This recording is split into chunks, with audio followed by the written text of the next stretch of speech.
So, here we go. It was filled with childish frustrations and complexes which the police were searching for James Thomas, believed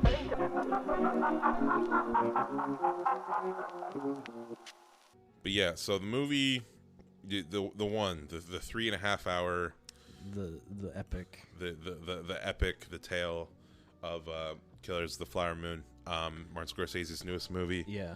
That came out. Came out last year. When did it come out? Very exactly? recently. Was it November? I want to say in October, November. Yeah. This movie felt like it simultaneously felt more and less Scorsese than I was expecting. Yeah. Yeah, so visually, the way the movie was produced, it's so conventional, and it's so like shot reverse shot. That's intentional. It's getting out of its own way, but at the same time, the structure of the story and the dialogue and the way like humor is peppered in, I was not expecting it to be so Scorsese. Yeah. It's surprising. It's dealing with a very dark subject matter, but it's surprised. There is a lot of levity, surprisingly. Well, yeah, but I mean, you could say that Goodfellas deals with a really dark subject matter. A lot of people die. A lot of people get robbed and stabbed. But it's a funny movie. I thought about Goodfellas watching this movie a lot. Yeah, me too. Before we get into the meat of what we thought about it, do you yeah. want to summarize like what it's about? If someone asked you what it was about, what would you tell them? I would tell them there was this town that I'm too ignorant to have known about. It's in Oklahoma. I think it's just the Osage Nation land in Oklahoma. It was a reservation, I believe, right? Yeah. A reservation struck oil, and the Native Americans who lived there got rich, and they just had this massive influx of money. So naturally, a bunch of white people moved in and tried to take it from them, and glad-handed them and acted like their friends while simultaneously covertly killing them, and like marrying them and then killing them. Yeah, and then killing the families so that they could get the money like through marriage.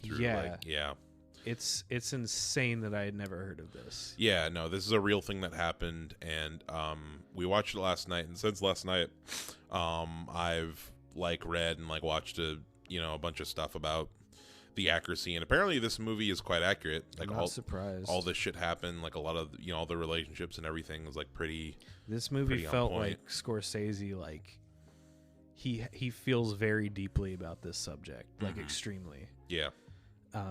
The length communicates that. Yeah. The ending communicates that. The reverence and the respect with which he handles this movie and you said that it's very accurate. Yeah. I'd like to hear more about that. Yeah, definitely. I'd love to have a discussion about, before we get into the movie itself, I definitely want to preface it with like the importance of not only the representation but of the people that I feel like he must have surrounded himself with in order to like get this movie to be what it was. Basically, so Lily Gladstone, the actress that plays, I just want to make Molly.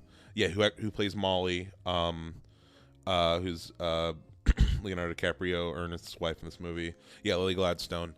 She said that like her and her family members, like they're, sorry, not her, because she herself is not Osage. She's from a different tribe. But there was somebody who worked on the movie who was Osage that was saying that like her and her family couldn't get access to like their Osage cultural center, like people, because they have like a dedicated like organization for like getting information about their culture and their tribe and stuff, and like all their records. Yeah. The last few years, people were having difficulty accessing them because all of their resources were so dedicated to putting this movie together, and to like constantly there were, that's crazy, like there were so many people, Native people who worked on this movie in the costuming, and people who worked on the crew, and people on set making sure that there are multiple language experts to make sure that like the language was as accurate as possible. Yeah. Scorsese surrounded himself with so many people who were not only members of this community, but who actually knew, like all the little details that would make this really be authentic and respectful. That is so crazy. And, you know, to the point where, like, I feel like I love Martin Scorsese, and like his fingerprints are all over this movie. Very much. A big part. This movie definitely feels like it is a team of people who, like, have made something that is more than the sum of their parts. Yes. And Martin Scorsese having at the helm. Yeah, like, and just having the trust in his team around him to be able to put something together that everyone was passionate about. Absolutely. And you can really feel the respect. The passion and the heat in this movie, and like how, you know, because like if you first hear about this story and you've never heard it before, it's like, what the hell? Yeah. How is this not like common knowledge? Yeah, how is this not just like lesson 1 in like AP US history? How is this guy's name not like synonymous with like the worst members of history? Yeah. Like, how was William Hale not just like put up there? It was like 60 people, right? Or 30? How many was it? I think that he murdered. That they know of. In actuality, yeah, that they know of 60, but we'll never know what the true total is and like how many people. It's like a mafia that was in this town, like a white mafia. The most incompetent. Well, they didn't have to try. Yeah.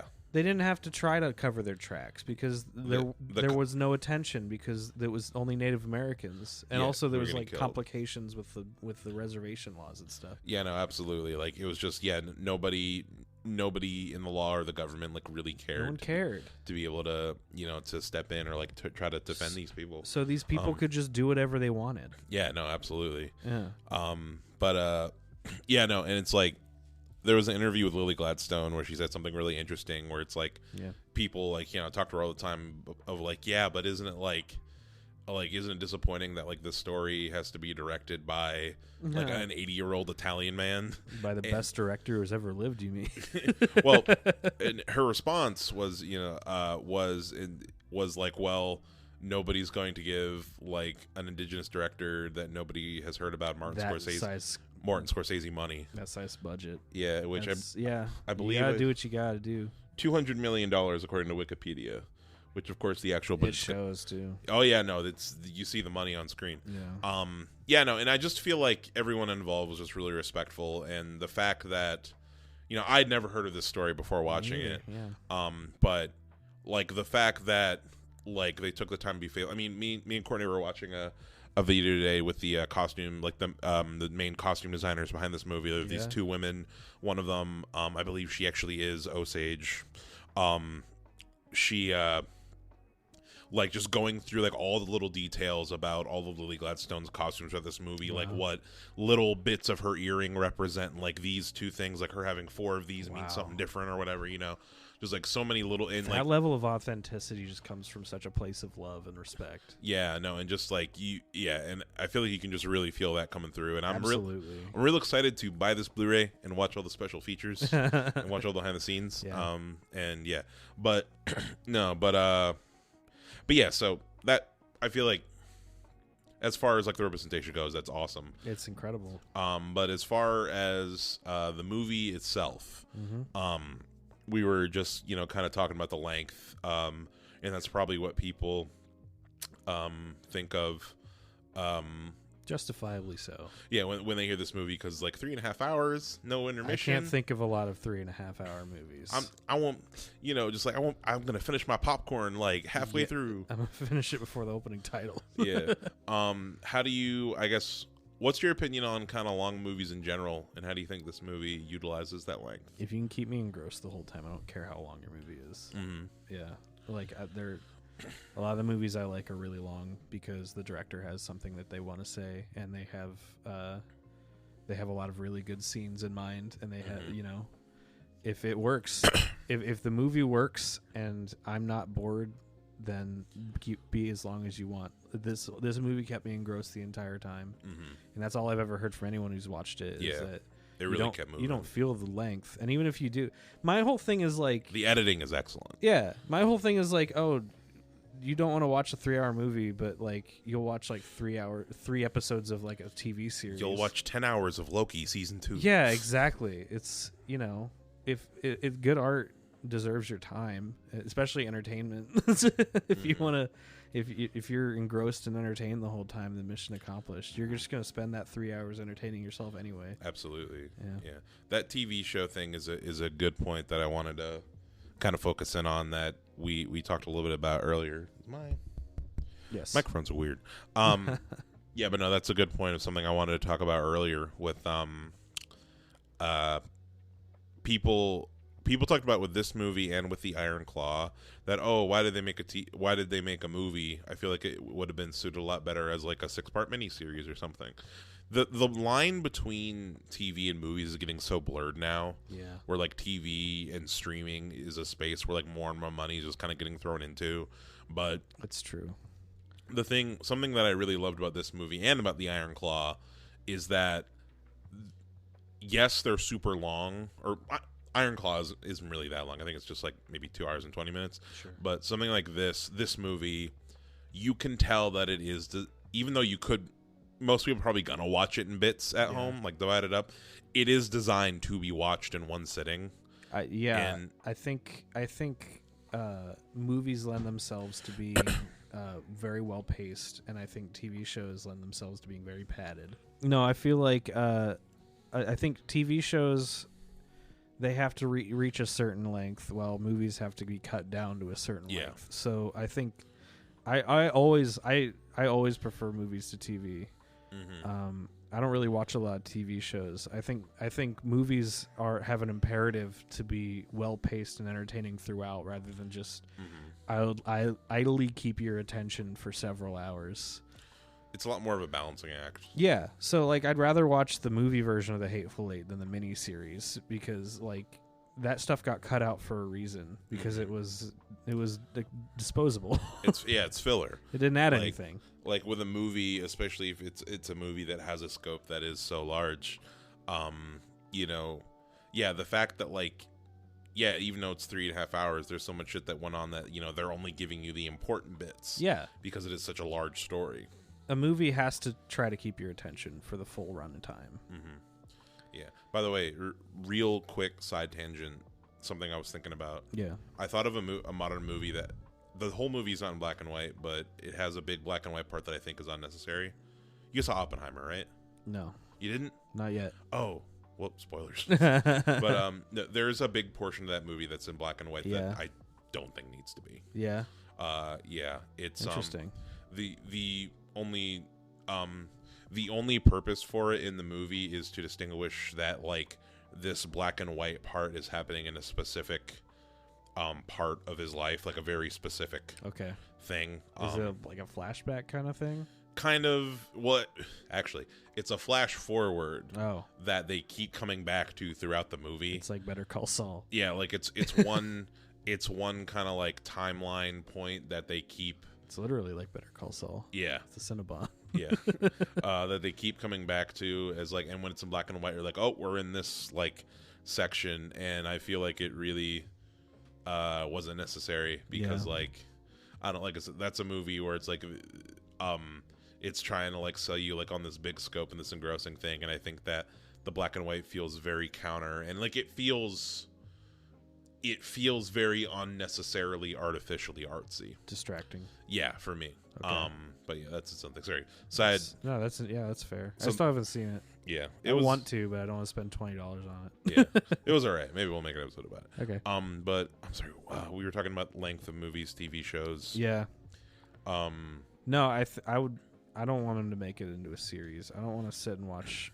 I don't want to sit and watch this story for 6 hours. I'd rather it be 3.5. Yeah. For me, it all just comes down to like how well is it paced out. Like there are some super short movies that do feel like they take forever. Like I was just watching. There's a movie that came out recently called Night Swim. I haven't seen it yet. It actually came out like this weekend or this past weekend. And it's just like, it's a horror movie about like some It's a horror movie about like a pool that has a creature in it or whatever, and it's Okay. eating people. And it's In a swimming pool. yeah, and Just drain it. yeah, exactly. There you go. No monster. Easy, problem solved. No pool, no monster. Next. And it's a movie that's an adaptation of a short horror film on YouTube. Yeah. And I feel like that's a great example. Like there are a lot of horror movies that are short films or they're based off of like kind of creepypastas that like, you know, Slender Man, What is it? Skinamarink. Skidamarink. Yeah. Is that a real thing? Yeah, have you not heard of That's Skinamarink? not something you just made up. That's No, I funny, didn't. No. Funny sounding. Funny sounding title. What was it? Lights Out. Lights It's Out. based on that No- YouTube short. Another example too. I'd rather watch the YouTube short than that whole movie. Yeah, no, because it's like the all Trying to expand an idea like that, it Yeah. doesn't work. You just add padding and bloat. exactly. No, like there are a lot of there a lot of those kind of movies. Horror is like a great example of it because it's so primal of like movies where even though they're short movies, like all of those movies are like an hour and a half. Yeah. It's still too long. Yep. Because you're not basing because it's not a story you have. Yep. It's You had an idea. you had for an a idea. Scene. Exactly. You had an idea for a scene, and that's not a whole film. Yeah. And there are certain short films where it's really like the idea being so strong it only fits in this thing. Like there's a short movie, I forget what it's called. I'm gonna make a TikTok clip at this moment. I'm gonna find this damn short film. What is it? You're seeing it, but we can't see it. Yeah, I forget what it's called, but it's Put it basically in the comments what it is so we'll know. yeah, but it's basically like it's this kid who's a peeping tom. Like he's on the roof of an apartment building, right? And Is that Fright Night? no, I don't think so. Okay. It's this kid is on top of an apartment building and he's looking at an apartment building across the street through his binoculars at a woman undressing, right? And Yeah. he's being a little creep. And the woman, something comes in the room and like kills her. Is that not Fright Night? Is that what it's called? Fright Night, the movie about That's the vampire? vampire movie. Nope, not Fright Night. Okay. Yeah, I Fright feel Night. like that happens in Fright Night though. Yeah, Charlie's looking through the window and he sees the woman get killed by the Yeah, neighbor. yeah. But that's not the Okay. whole. That's not the whole thing, or that's not the thing. That's the Yeah. the push. The moment. The push of this movie. So this kid is like on top of this roof, right, looking across the street. Yeah. The woman gets killed by.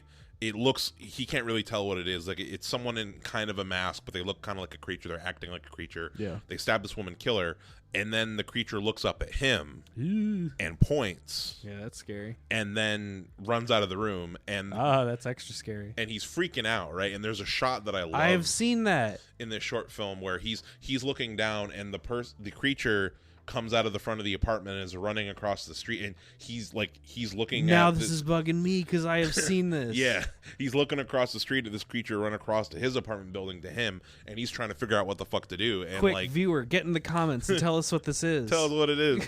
Yeah.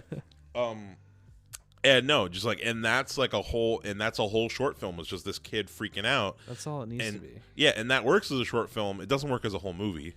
Yeah, I think horror works best. I think most of the best horror movies are just sequences of good horror ideas. Yeah. I think horror and comedy brevity is the key to it. Yeah. Yeah, the longer you dwell on it, the less Yeah. impactful it is. Yeah. The purest Drama you can drag out as long as it's interesting. facts, true. Drama, you just like need a story to Yeah. capture around it. I feel like that's the thing with like a lot of my favorite horror movies are movies that also have good stories and really developed worlds in addition to those horror moments. Yeah. Like or good horror movies, like full movies, develop a really good atmosphere. Yeah, Like absolutely. we mentioned Alien earlier. That movie's got great atmosphere. It's got a lot of creepy atmosphere. Definitely. Like combined The Thing. the thing, once again, like even though like per capita there's like 10 minutes in that movie of creatures fucking shit up. The rest of the movie is so scary because it's the paranoia Yeah. and it's the way the actors are kind of bouncing off each other the that trappedness of it. It's the storm outside, yeah. the different permutations of this creature, and like you don't know what it can do, but you know some of the things it can do, and that's scary enough. Yeah, Exactly, and that's something that you can drag out to like an hour and a half. But absolutely. that's one too where it's like I don't think you could make a 3-hour version of The Thing. Yeah, turning like the thing being like a creature that can turn into any living matter. That's something you can get a feature-length movie out of. A thing appeared when I turned the lights off and then disappeared when I turned it on. I don't think that works. Yeah. I don't think you can get an hour and a half out of that. 3 hour keep me interested. 3 hour black and white 4:3 aspect ratio. There was a thing when I turned the light off, and then it was no there. It's a silent film. Nosferatu looking at. There's like title cards. Yeah, just like the thing appears. The thing is there. Spooky. Speaking of Nosferatu, the director of Robert Eggers, Robert Eggers or Roger Eggers? I think it's Robert. Robert. He's making a remake of Nosferatu. That's fucking awesome. Yeah. I love everything I've seen him do. Dude, yeah, no, The Northman.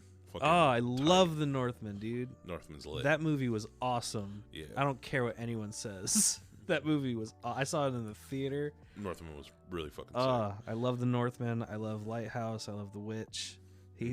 I want to see him do more, and him doing Nosferatu is the most perfect thing in the world. I could not have picked a better project for him. Absolutely. Yeah. I haven't seen the original. I have. Yeah. It's fun. Have you seen the there's a movie, I forget what it's called, but it's like about the making of Nosferatu, but it's like kind of like it's like a mockumentary type deal where like the actor that played Nosferatu, Max Schreck is actually a vampire. That's cool. And I haven't seen that. Yeah, it's like I think it's like a German film or something, and I've heard it's really good. That's cool. But anyway, back to Killers of the Flower Moon. Yeah, what happens in this movie? we were talking. We explained the basic plot. Yeah, we were talking about the whole length. Yeah, it's a long fucking movie. It's very long. But as far as the story, more specifics, Leonardo DiCaprio plays Ernest Burkhart, who he's coming back from World War I, and he's moves to Oklahoma to this the Osage area, because his uncle, played by Robert De Niro, William, why am I forgetting his fucking name? William Hale, W.H. Who he makes him W.H. He makes everyone call him King. Yeah. King or uncle. The king of the Osage Valley or something like that. Yeah. He basically comes to him for like work, a place to live, kind of. He's like, so where did he get his money from? He was the actual person's a good question. Well, I mean, he's just like a farmer. Because he's there and he's like all respected, but like he's literally just one of these white people just leeching off of the Osage money. Yeah, I mean, but he's like, oh, I brought the schools, I brought the hospitals. Yeah, I mean, he just kind of like advised people, and he was like a pillar in the community. Yeah, like he worked as a cowboy. He was a farmer. I think a big part of this movie is that it was basically just implicit and understood back then that white people were just inherently better and smarter. Yeah, I mean that's still a sentiment that follows in a lot of places today. That's true. There's a lot of places that still believe that. But yes, it was very overt. Because there's a lot of white people in town, and they're just seen as just authorities just by virtue of being white. Yeah, and that's something that comes across really strongly. Mm-hmm. Yeah, no, absolutely. But yeah, no, DiCaprio comes to De Niro, and De Niro is like, yeah, no, like, I'll get you a job as a driver because you can't do much because he's injured from the war. It's 1920. Exactly. And as we kind of talked about, like, in basically at this time, the local, indigenous, population, everyone's extremely wealthy. They all get these, they get head rights to, basically from, like, companies coming in and, like, getting the oil, like, they get a dole, and it's fucking awesome. Yeah, and I looked up the but like one of the videos I watched today was saying that basically an individual adult Osage was entitled to about $10,000 at that time, $10,000 back then money, and a family got about $50,000, which the equivalent today for that is $750,000. God damn, it's like a town full of millionaires annually. Wow. And basically, and there's all sorts of little things too, like something that watching the real life videos kind of helped me explain. Like in the movie, there's discussion about like you have to like bring your guardian to like get your money, or like you have to be labeled as competent or incompetent. Like basically, if I remember correctly, somebody who worked for like I think it was the Federal Trade Commission or like some federal like money organization went to Congress and was like, yeah, so these Osage over here with the money, they don't know what to do with it. Like they're of course, like they're not intelligent enough to be able to. So it's we that implicit and inherent racism. Which just goes without saying back then. Mm-hmm. So they instituted all of these policies to make it basically difficult for them to be able to access and use their money. And a part of it was the Guardian program, where basically like every Osage was assigned a guardian, like basically a white person who was either like a lawyer or a businessman who would like have to approve like them getting money from their accounts, and like every detail I learn about this story pisses me off more about it.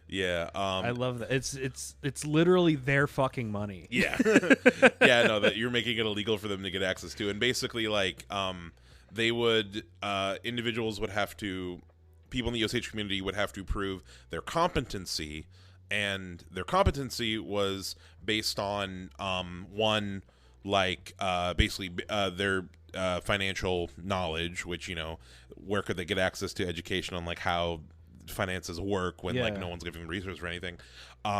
Their like kind of level of like drunkenness and like properness, which purposefully, and this was another aspect of like how they were controlling people.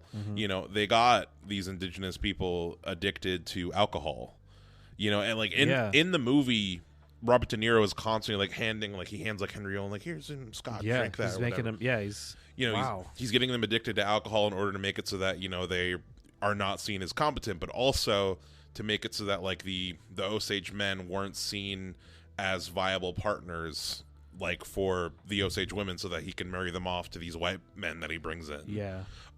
Dude. And then thirdly, and this is the biggest one and something that filled a big hole in the movie for me, is that how close they are adhering to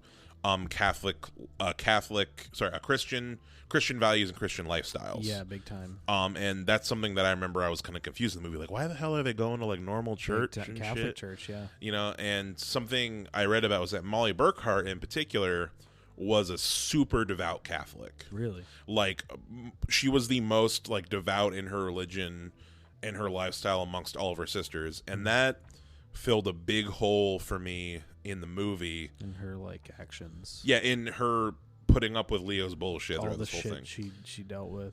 Because she's trying to be a good Christian housewife. Faithful wife. Yeah. Yeah. And it totally makes sense that, like I'm not a religious person by any means. Me either.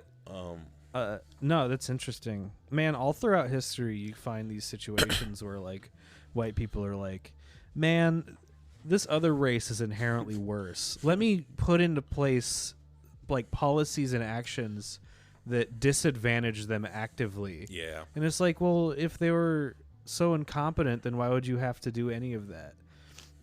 Wait. I think I just stumbled across a revelation that racism is impractical and doesn't make any sense. Who would have thought? That is interesting. I did notice that there was a lot of specifically like Christian they were basically enforcing it. Yeah. No, absolutely. Like, it's like the more Christian you behave and the more Christian lifestyle you live, the more access to your money you're going to have. And basically, like, if you were labeled as like a competent, I can't speak today. If it's a hard word. Labeled as competent, then you were like entitled to basically accessing more of your money and not having to go to your guardian as much to access your money, etc. And it was just all super bullshit. But it totally makes sense to me why, like, it's something I had heard other reviewers talk about too, is to like, and we kind of talked about during the movie, why it seemed like the indigenous people were assimilating as much as they were. Yeah. Like, it really seemed like they were just trying to be white. Did these so these white people showed up after the oil was found, right? Pretty soon after. Like, I think it was like within, they just swept in. Yeah, if I remember correctly, I think it was like in the video I watched, 1920 the oil was struck. Yeah. And then a year later, kind of like all the deals were settled to where like because it was directly on the Osage's like the land, because the whole reason, so like the reservations and stuff are land that the U.S. government told the natives, like, okay, you can live here, but don't live over here, right? And the reason why the Osage were given that land is because the U.S. government thought that it was shitty, like it was bad land. You know, and they didn't know that there was oil on it. Just kept shrinking it down and pushing them back. Yeah, and then I believe a year or two later was when the Congress like started like instituted all these policies. So it was pretty quick that they were like, okay, we gotta like the white people were like, woohoo, not so fast there, you know, and like put a cap on it. Fucking awful. What? Yeah, really? But you know, it's so crazy. Yeah, what was I saying? And basically, yeah, so DiCaprio starts driving Molly Burkhart around, who she's like, you know, full-blooded Osage. Who, I'm pretty sure that's how it's pronounced, Osage. It is like, Osage. That's how they pronounce it in the movie. Yeah. So all the interviews I've seen, that's how people pronounce it. She's like, you know, she's just like, I'm just looking at the Wikipedia. You know, she's got all these sisters, and she's just like one of the wealthy women who she's around Leo's age, and you know, Robert De Niro's like, hey, you should start, you know, being sweet. I think she's got a thing for you. Her, right? Yeah, she likes you. You want to be fucking, right? You should marry her. Yeah. Do you know how much money you'd get, by the way? Yeah, it'd be crazy. He does a lot of the scenes where he's talking. He will say his fake motivation and then his real motivation. Yeah. That happens like 20 times in this movie. Exactly. And DiCaprio's character is just too fucking dumb. His character is the most manipulatable person. Like he's like a criminal. He robs people at night. He's just kind of a dumb lowlife. Yeah. Yeah. He's very easily manipulated. He's a grunt, yes. really. Yeah, he's like a goon from like Batman. Exactly. Like, no, he's just like one of Tony Soprano's like boys. Yeah, exactly. He's basically fucking Paulie from the Sopranos. He gets played. Yeah. Pretty hard. Yeah, by De Niro. De Niro. There's one scene where this guy is like wants to kill himself, and De Niro, he says, well, he's my best friend. That man I respect, and I love him dearly. And also, I have an insurance policy taken out on him. If he kills himself this week, I won't get any money. But if he kills himself next week, then I will. We gotta wait. We gotta wait a little while. Then I'll be able to collect the money. Like, he will say the quiet and the loud part right next to each other. Just enough to... As long as he's talking to a white person. Yeah, just enough to kind of catch DiCaprio off guard and be like, what? He has like such a... His character is so interesting in this movie to me. DiCaprio or De Niro? De Niro. What's interesting about him? He is so public-facing. He is so loving and caring for the community, and the community loves him back. He is so, like, compassionate, and he'll like cry at the funerals. He'll make speeches at the weddings for everybody. He's confidant for people. He'll lend people money. But he is the he is the figurehead of this like white mafia who's actively funneling money from them to the white people and murder. Killing them. Yeah, through primarily murder, marriage and murder. It's insane. It's insane, and this guy really existed. It's wild. And really did all this shit. It's so well presented. And I think I turned to you at some point in the movie and I was like, how much of this shit actually happened? Like, from what I could tell today, like 99.999%. It is crazy. This guy was a monster. Yeah, 100%. And he died of nice, ripe old age. Yeah. Because the world's a cruel and uncaring place. Yeah, he died in prison, if I remember correctly. Shit don't change. Yeah. Wait, I think, didn't he get out on good behavior? Or did Ernest? I think Ernest was the one who got out with good behavior, but you might be right. 1 second. Wikipedia. I gotta have my iPad up next. Blah, blah, blah. Oh, no, you're right. He did. Yeah, he did get out due to good behavior, and he returned to... Shit don't change. Yeah, he moved back to Oklahoma, but he wasn't able to fucking pull shit on people as much. And then Ernest moved in with his brother in Trailer Park afterwards. Yes, that's... Yeah. Absolutely insane story. Sorry, the movie was so long, can't remember all the details. No, yeah, we're not going to cover like most of this. Yeah, there's a lot that happens, but it does follow that. To jump ahead a little bit, they do this manipulation, they do all this murder, they Ernest basically is directly responsible for all the misery in Molly's life. Yeah, like he's actively conspiring to murder her sisters. Yeah, he takes an active part in a lot of in specifically giving orders to have people killed. He never kills anyone directly, but he's very deeply involved. He's kind of the De Niro's middleman, because like De Niro sends him to talk to hey, get him to go over there. Yeah, there's blow like a up the layer of house. separation. Yeah.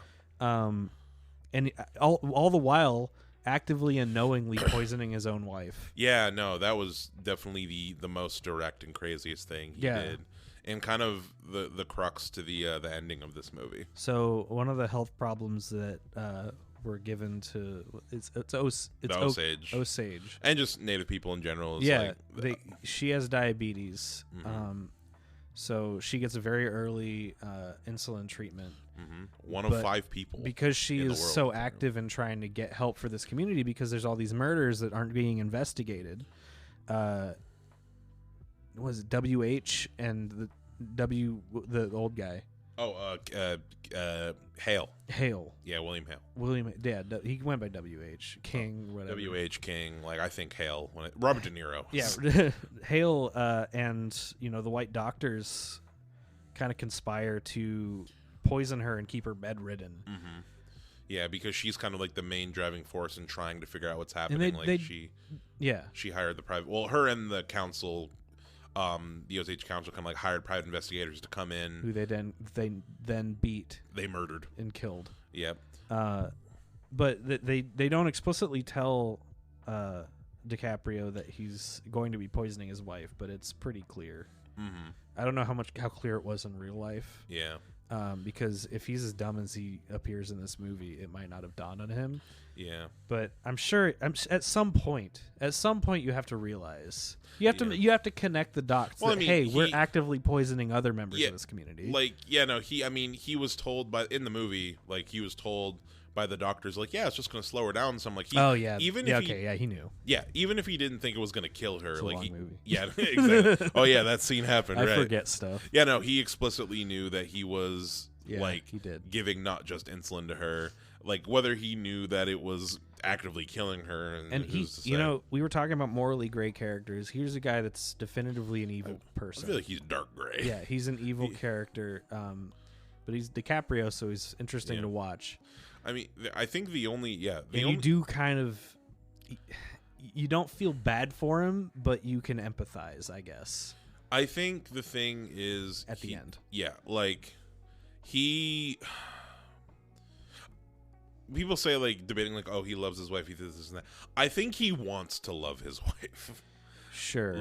I think that he feels affection towards Molly and enjoys spending time with her, but I think he loves his wife a little bit, but he loves money and greed. Yeah. So I think you hit the nail on the head. I think when I say he does love his wife, I think he does, but he's also very loyal to WH in his own pockets. Exactly. Yeah. He does love his family. The scene where he found out that his child dies, his child's died. Yeah. His child dies from whooping cough. His kid Cowboy. And it's clear go ahead. Sorry. Yeah, no, and he breaks down and he's freaking out and he's responding like a parent would, you know? And I think he makes clear every now and then that he has just as much contempt for these Native Americans as anybody else. Oh yeah, 100%. Yeah, as any other white person in this town. Even in one argument that he has, he's super racist at the drop of a hat. Yeah, towards his. Yeah, oh yeah, no, absolutely. He starts doing the thing, he's not an exception. The movie kind of sets him up to be this. He definitely probably puts his mentally compartmentalizes. His character definitely puts his wife in the realm of you're one of the good ones. Sure. Yeah, I think that he does love his wife. He might even love his wife a lot, but he's compartmentalized so much that it's not even an option to not do this, to not poison her. It's just something that he does because it's just his job, essentially. Yeah, it's I just have to do it. It's just, he doesn't even necessarily It's the thing I'm being told to do. Yep. I don't have enough fucking He consciousness can't say no to this guy. or willpower, really, to Even do at so. the end, when he actively knows this guy is fucking him over, he cannot say no to him. Yeah. He is under this man's thumb to such a degree. Yeah. But yeah, this movie follows the standard Scorsese formula of they do bad shit and it benefits them for a while, and then there's a tipping point where all the chickens start to come home to roost, and that's when the movie got really entertaining for me. Yeah, the moment Jesse Plemons fucking steps into frame, as soon as that door opens, and that's the thing, the FBI shows up 2 hours into the movie. Yes, the FBI shows up, and it's like it's incredibly easy to see what's happening because there just hasn't been anyone looking, so they haven't been trying to cover their tracks. I really dig how this is like one of this in this movie, well, and in real life, this was one of the first major cases of the FBI. At this point J. Edgar Hoover. At this point in time, they were known as also played by Leonardo DiCaprio. In this movie? No. Oh, in a different movie. Yeah, you're right. You're right. I like to think it's the same guy. Same character. He just looks just like him. Exactly. They're cousins. But yeah, no, our Bureau Investigation is called in this movie. Not yet. The F has not been added. Yeah. And yeah. B. B.I. Yeah, and Jesse Plemons plays Tom White, I think is his name. Big hat guy. Big hat man. Who comes in and yeah, no, it's not a hard job for them. Incredibly satisfying. Yeah, no, absolutely. Like these idiots, especially Leonardo DiCaprio, just dig their own grave actively in front of these guys, and they barely have to say anything. There's that one Native American agent that rolls into town, and you see him just as like Jesse Plemons shows up, and I can't believe I didn't put it together that he was a cop. Yeah, you You see him talking to people. You see him it's like, why do we keep looking at this guy? Yeah, the reveal that he was a Fed was pretty cool. That blew my mind because I'm stupid. That was a really cool scene when they all like met in the middle of the cornfield, like all of his agents. Yeah, no, that was a great scene. No, that to me, the second half of this movie grabbed me way harder than the first half. That's when it really starts to pick up momentum, and that's when Scorsese puts a lot of his voice into it more, I think. 100%. Because he's more free, because these are all villains and he can have them be as ridiculous as he wants, essentially. Like, these are all bad people, so if we want to laugh at their expense, we can do that guilt free. Yeah, 100%. Yeah, no, I agree. For me, yeah, I agree that the ending third, I'd say that's like kind of like third half is definitely my favorite part of the movie. I'd say like even just like the cinematography and everything, it starts to feel a lot looser, more dynamic. Because it would be honestly kind of disrespectful in the first half to be doing all this like crazy Scorsese stuff that like these like fun techniques. Like, he does it a little bit, but because the focus is on the tragedy that's happening to these people. But when the movie is focused on the comeuppance happening to, or the I guess what you might hope is the comeuppance for the people perpetrating this, that's when he can kind of loosen up and add his artistic flair to it. Exactly. I'd say this movie loosely, in my head, the three acts are like, the first third of this movie is DiCaprio and Lily Gladstone's is Molly and Ernest's relationship, kind of forming, and meanwhile there's like some shady shit happening in the background. Yeah, there's the seeds of shady shit going on, like DiCaprio and Robert De Niro getting more involved with the family and more involved in the tribe, and then the middle of the movie is where most of the murders and shit happen, and I think a big reason why the middle of this movie is the worst part for me.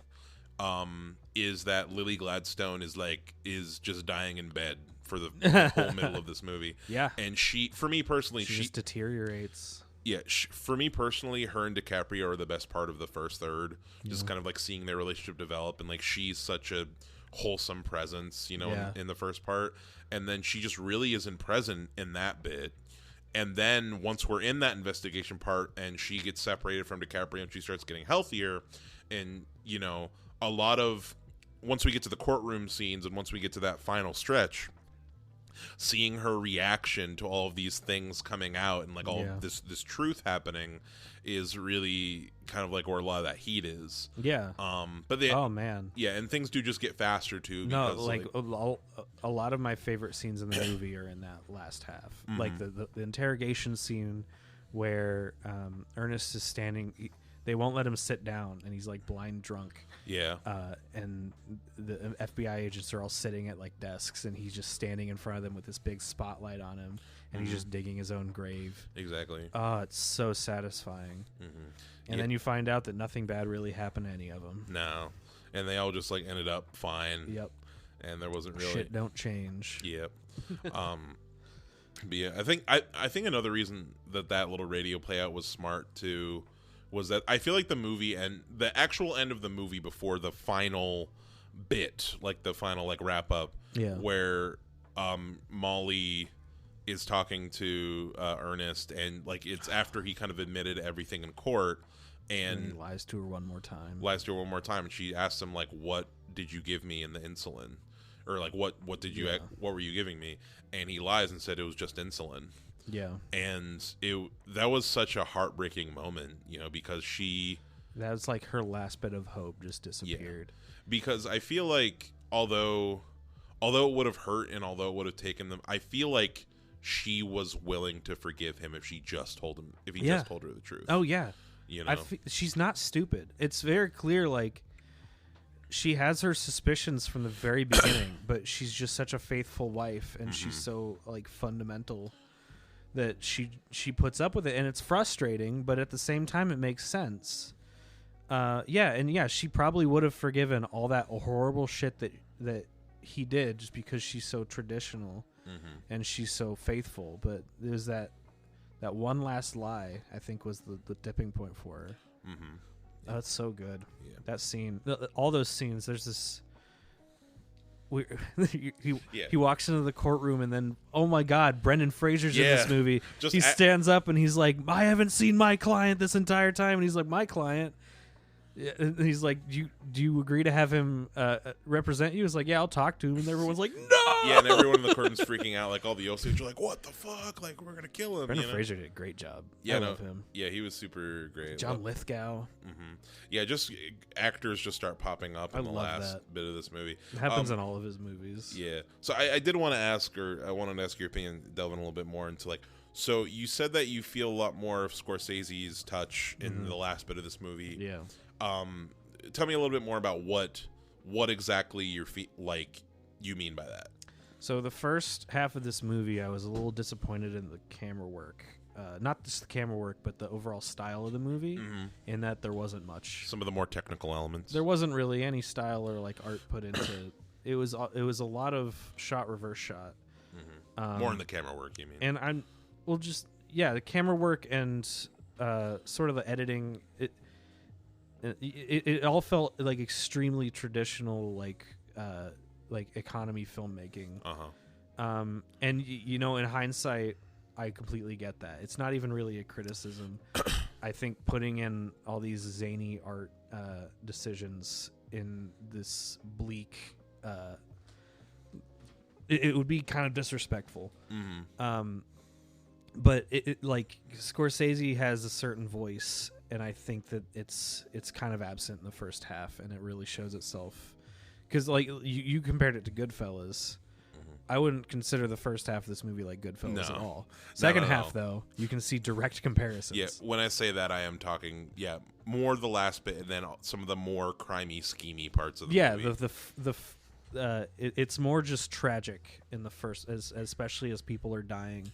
There are no jokes. There's nothing like trying to be amusing. It's very straight. It's all just it looked very flat. It looked like anybody could have been directing it. If they really wanted to, so we were talking earlier about splitting up movies into long movies into TV series. You know what I think could have worked for this? What? You could have done a part 1 and part 2. Yeah, that would have been interesting. Movies where like you could release like right up to like basically you could end Part They one, probably considered that. part one ending with like fucking Jesse Plemons like being on the room, being like, I'm with the FBI. See, Killer Flower Moon Part 2 next Yeah. year. You know, like I feel like Coming at you. would have definitely hit hard. I mean, See I think them this. get their comeuppance. Yeah, I think it also works as it is here, but yeah. No, I think I prefer it as one movie, especially with the ending that we get. Mm-hmm. It feels very much like a solid, cohesive thing. It's not. Yeah, like I said, it's not really a criticism. It's just something I found interesting because I know that he's done this before, where he'll put as much or as little like artistry as he like not so much artistry but like eccentricity into his movies as is like called for. I never saw Silence, but from what I understand, that movie is extremely like workmanlike visually. Yeah. It's very simple. It's like I'm describing here, just shot reverse shot. Yeah. The movie's getting out of its own way. I've heard some reviewers and critics talk about this movie and say it's very documentary like Sure. its execution. Yeah. Like it almost just Very straightforward. Yeah. It definitely feels like that. But no, I get what you're saying too, especially with the first half of this movie. Yeah, I was paying attention to the cinematography specifically, and it feels just like it's people talking reverse shot. There's not really, there's not a lot of like two shots or anything. Even it's just.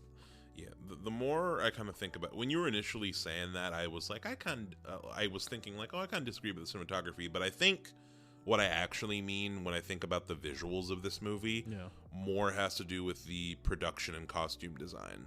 Oh no, like that stuff was incredible. Yeah, like the buildings, the cars, the town, all the extras, the town, the people, the like, hair and like costume on the extras. Incredible. I want this movie to. It's definitely going to get nominated, but I want it to win for costume design. 100%. Absolutely. They super deserve it. And just like I was saying, like there's like here's the thing. Normally that kind of thing pisses me off too, where it's just they're. For example, Inglourious Basterds isn't one of my favorite Tarantino movies because a lot of that movie is just back forth.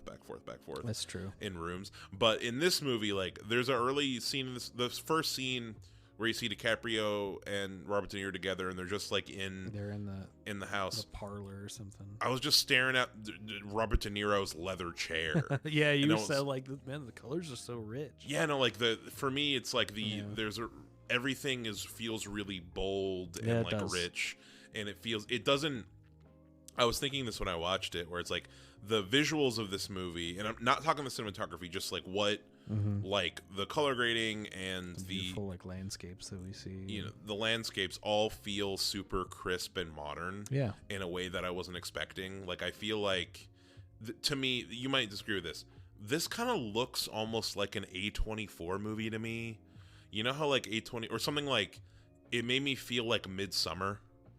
I do kind of disagree, I think. Yeah. I did not get that vibe at all. No, I get you. Go ahead. What I mean by that is like in a way that it feels super clean and crisp. Yes. And I don't know another way to describe. I don't know if this movie was shot on film or digital. Slick. It definitely.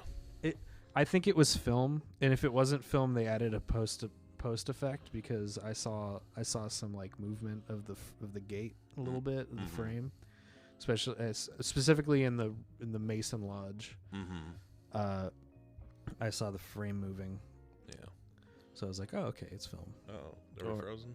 I'm going to stop fucking with every time I try to move the browser, the thing. I don't know. It could be digital. It did look very clean and slick. Yeah. And I think that's part of what I mean is it felt like it could be anybody. Yeah. And that's something that you didn't like about it. Yeah, about the first half. But yeah, personally. Yeah, no, that's fine. Yeah, no. And normally I do too. I could have used like maybe even like just some heavier film grain or something. Yeah, it could have had like a more classic look. Like something like what is it? Something like Hateful Eight. Sure, yeah. I think is a really beautiful Well, they shot that on movie. 70 millimeter with like this crazy camera. And these beautiful lenses and these lens flares and there's a shot in Hateful Eight that might be my favorite shot in any movie ever. Yeah. And it's so simple, and when I think about it all the time, it's just the introduction to Sam Jackson's character, and it's a close up. He lifts his hat. When he lifts his hat, and you just see Got room for one more. Got room for one more, and you see the smoke from his pipe roll up off the top of the hat. Shot. That movie like, is fucking gorgeous. Yeah, no, that movie looks amazing. That's one where music in that movie kicks ass too. Mm-hmm. Yeah, no. Whereas this movie almost. Whereas that, that movie feels like it's a movie from the 60s or 50s brought to now. This to me feels like they sent a time machine back with an IMAX camera. And they with a modern film crew. Yeah, like it feels very modern and crisp in a way that I didn't expect, and that's a part of why I was impressed, because Scorsese is such an old legendary filmmaker, but especially now after like watching Raging Bull, I also thought that Raging Bull felt surprisingly modern. Yeah. And timeless. Exactly. And I think that a lot of his movies feel like that in terms of like he has such a I feel like, and I've seen this in interviews too, like Martin Scorsese I feel like is really respectful of like the times. And I know people talk a lot about like when people think of Scorsese, they think of his whole thing of like, oh, Marvel movies aren't real cinema or whatever. But he said that they're like amusement park rides. Exactly. I was just thinking about that. I was just thinking about that after we watched that, and I was like, "Where's the lie?" Yeah, no, absolutely. But like, what are they upset about? Yeah, but in interviews, like I see him, like I was watching some interviews earlier, and he kind of talks about how like like film is evolving, and like he views film as like film is the ultimate 20th century, not 21st century, but it's the ultimate 20th century art form. And he's like, I don't know necessarily what it could be. It could be video, like what it could be today. It could be video games. It could be more of a focus on television. Yeah. But and I'm looking forward to seeing like what new filmmakers are doing, and they call the like A24 and like new movies like indie, but I think that's really diminutive to what they are. And it's just he just has a very respectful view of the future and understanding that art evolves in a way that he's a smart guy. Yeah, no, he's a very smart guy, and in a way that I feel like someone like, I know this, he's not an ancient director. He's pretty ancient. He's old as fuck. Or another director to think of as a traditional type of director, someone like Christopher Nolan. Yeah. Where like sometimes I think the word I'm trying to look for is, I think that there are some filmmakers who are super traditional who I feel like can kind of like be very what's the word I'm trying to look for? They kind of look down on modern filmmaking. Pretentious almost. Pretentious, that's what I'm looking for. Yeah. Like in a way about looking down on modern filmmaking or like different ways to do things. Yeah. And there are a lot of like brand new films that were made in different and innovative ways that just wouldn't have been possible with old school methods. It's true.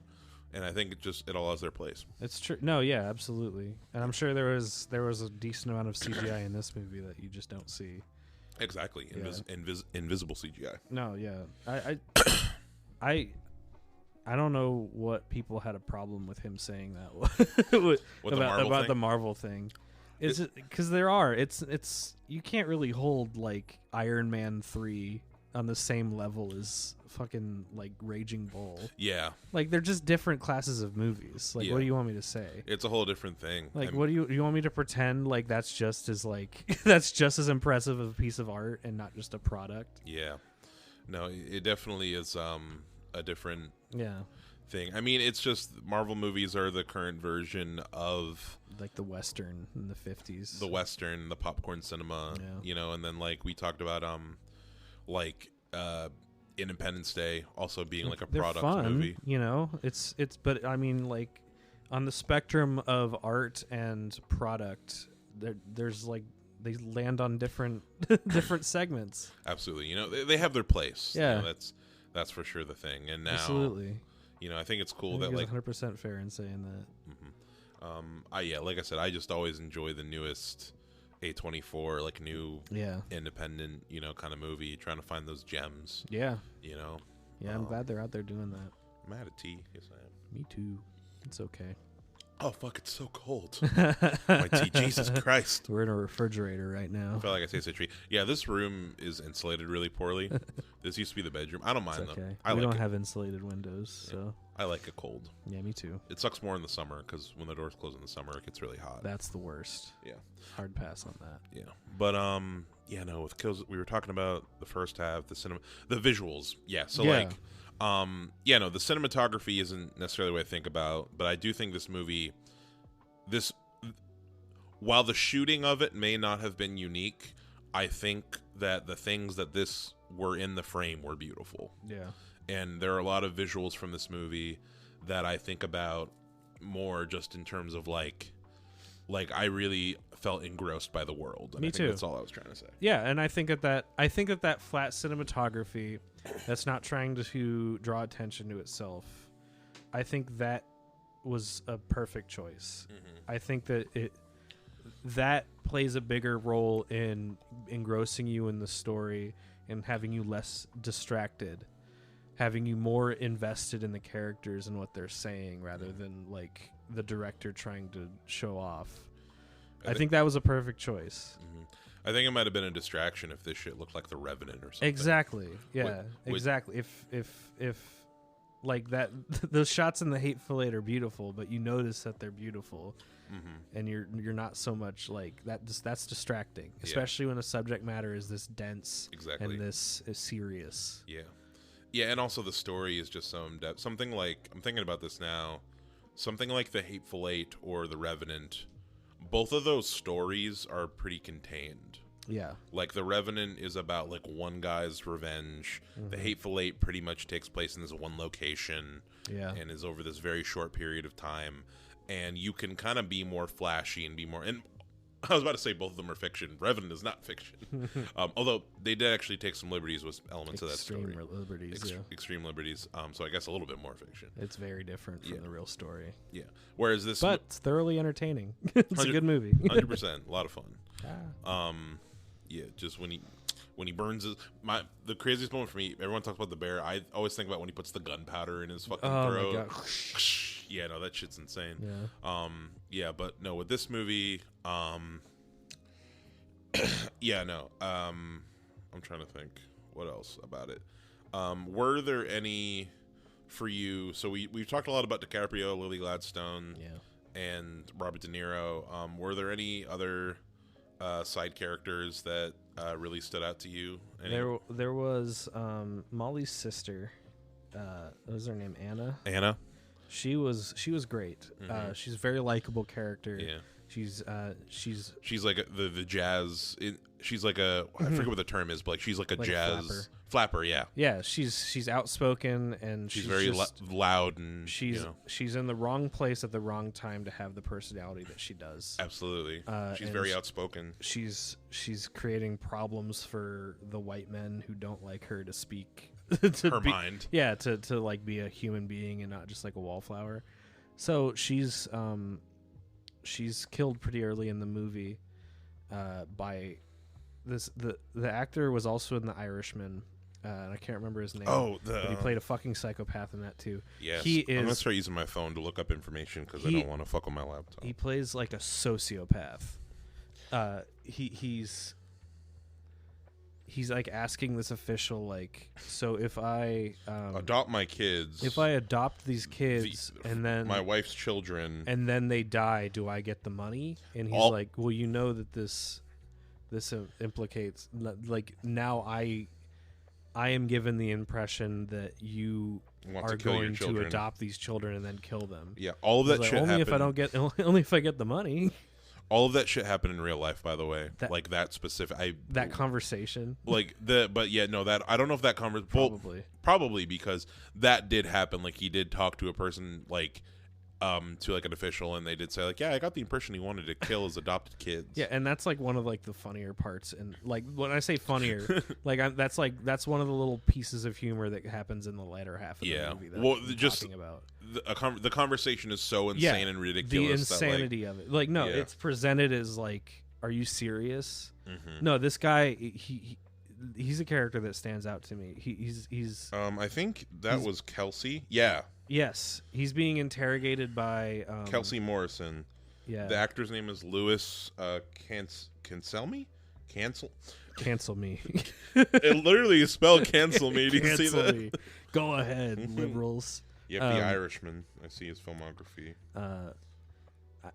No, he's being interviewed by John Lithgow in the courtroom, and he's just describing how he killed this woman, just completely flat-faced. Did they use actual like courtroom records for this movie? I don't know if Because that would be interesting. Yeah, I don't know how closely they kept records back then. Yeah, that was insane. Yeah, I don't know if that specific scene was, but that scene was insane when like he was describing how he killed Anna. He was just saying it so matter-of-factly. He goes into detail about how he had this other guy hold her up while he shot her in the back of the head, and then he gets embarrassed about partying in that same spot. He's saying it with almost no emotion too. Like he's saying it like as if he's talking about like going hunting with the boys or something. Like, we went out and we got some beers and then and then we killed a woman. When he's asked about partying and drinking, that's when he gets embarrassed and bashful in front of the jury. And not like just fucking creepy killing someone in cold blood. Yeah. You said you didn't like The Irishman, right? I didn't want to say. I might appreciate it more now just because I like it. I watched it before I watched The Sopranos. I think I've seen it like 3 times now. Yeah. I like it a lot. Yeah, I think I'll definitely have to give it a rewatch. Like I said, I appreciated Goodfellas a lot more this time around watching it in a post.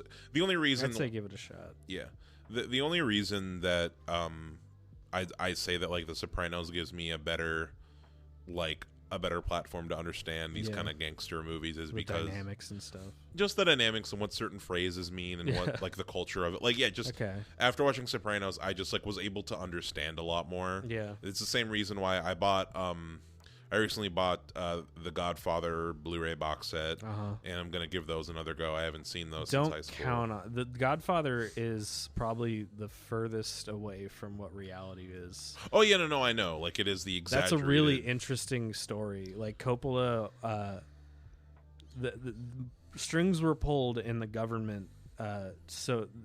By like actual people in the mafia. Oh. So where Coppola couldn't use certain words in his movie. Interesting. He couldn't do certain. So like people have said, I don't know who said it. I think it might just be like a general sentiment, but The Godfather is what the mob wants to be perceived as. Goodfellas is what it actually was. Interesting. Yeah.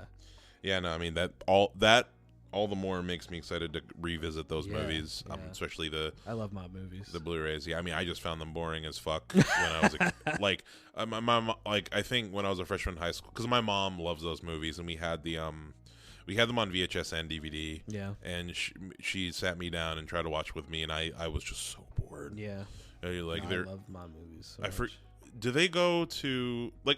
But here's the thing. Now I think I'm gonna appreciate it a lot more as like an adult and being more. Check them out. Yeah, but which one's the one where it's like back in time with De Niro? Like De Niro as young Vito. Is that 2 or 1? I think that's 2. Yeah, I was in the middle of that, and I'm just like, we're still in Italy. Yeah. Yeah. Godfather's pretty slow. Yeah. But anyway, no, I liked that character, and I liked honestly everybody was great. The guy who is in No Country for Old Men, he plays a pretty despicable guy. Flip a coin. Yeah. You have to coin. No, it's there's so much to think about. The Klan moves in at one point to try to bring order into the town. They just pop up. You know that shit happened too. Yeah. They mentioned the Tulsa massacre. I really need a they mentioned Tulsa a couple times. I need listen, Scorsese. Like what you did for indigenous people here, you need to come for the do for the black people. Who would you choose to direct that? To direct that if I had any choice. Yeah. Oh God, that'd be hard. I'm trying to think of like black filmmakers who I mean, honestly,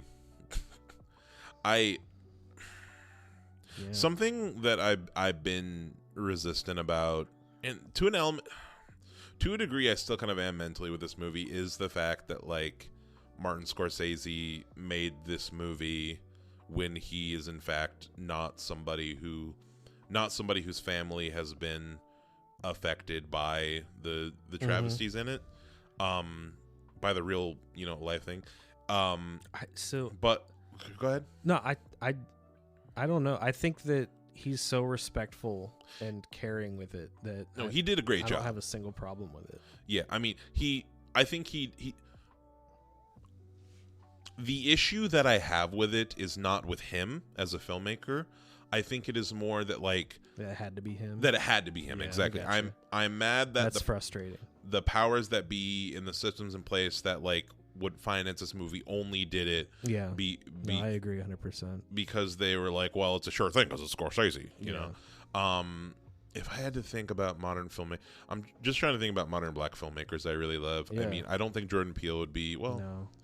Well, I'm sure he'd do a good job, but he'd do a good job. But I feel like it might not be the best pick. Someone with more of the passion. I don't think Spike Lee should do it. No, I don't think he would. I think Spike Lee might have lost it.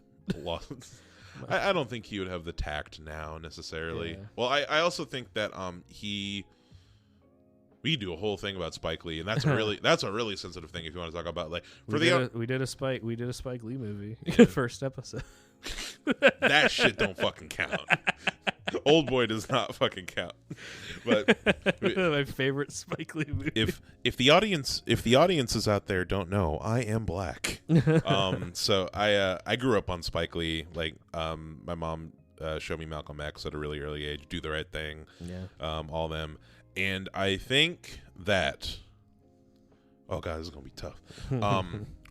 As a filmmaker, I think that some of his Do the Right Thing and Malcolm X in particular, and those are both my favorite movies of his. Do the Right Thing for very different reasons.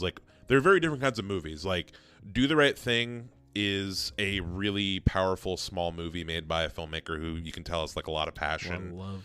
Yeah, a lot of love, and there's a lot of him and he's the star of that movie too. Mm-hmm.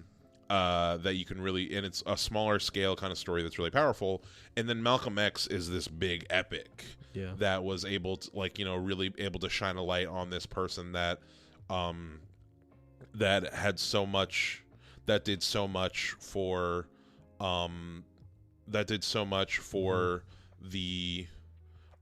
pride and for the civil rights movement, and for just not affecting the way that black politics and that black people perceive themselves and are perceived in this country, and was able to just shine a light on that in such a spectacular and grand way that he as a person deserved. Mm-hmm. But that was also at a time where I think the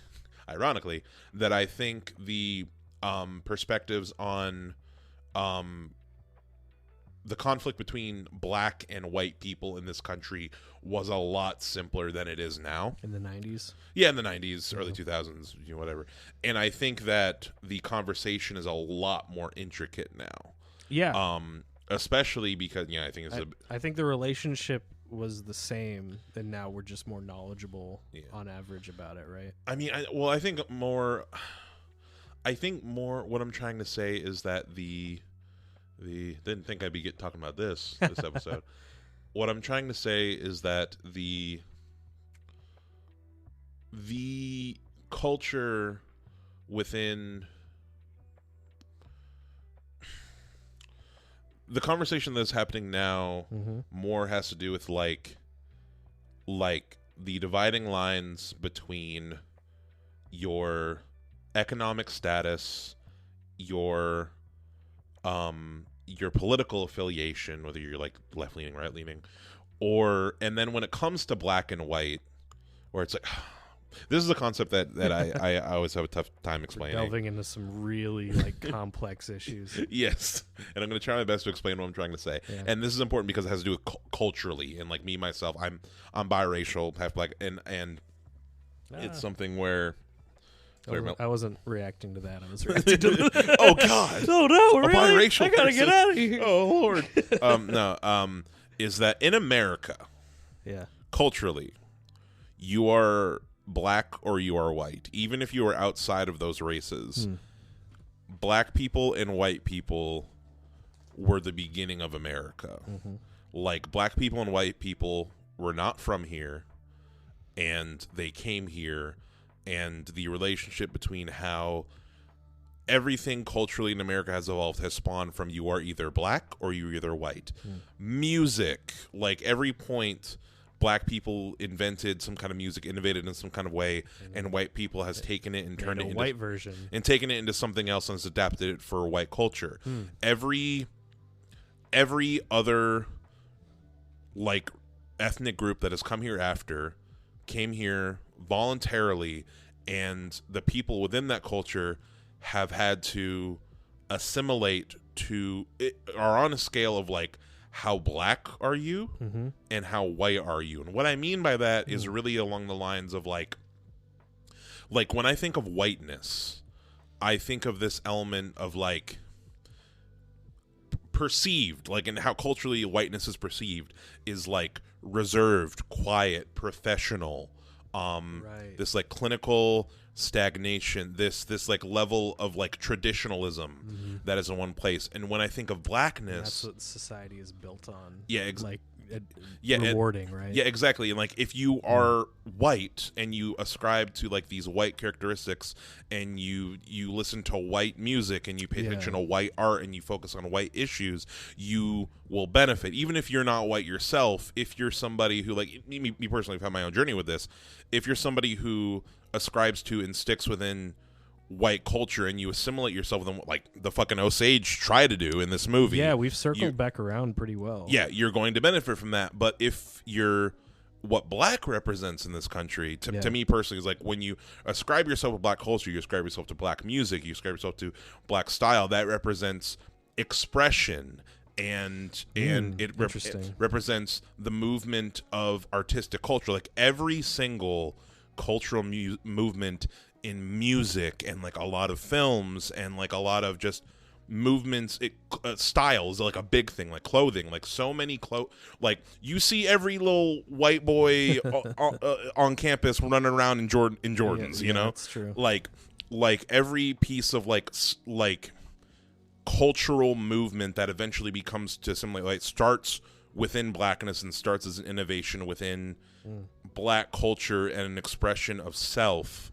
and that kind of freedom. But that, along with that, the negative things that white culture has pushed upon that is, like, oh, that means if you wear your hair that way, or if you have, like, a very distinct hairstyle, or, like, you behave in this way that is conceived as, like, being black, then you are not going to benefit from white culture. Like, you are, if the more you are then like you that, don't get any of this stuff. Exactly, the farther away you are from whiteness. Okay.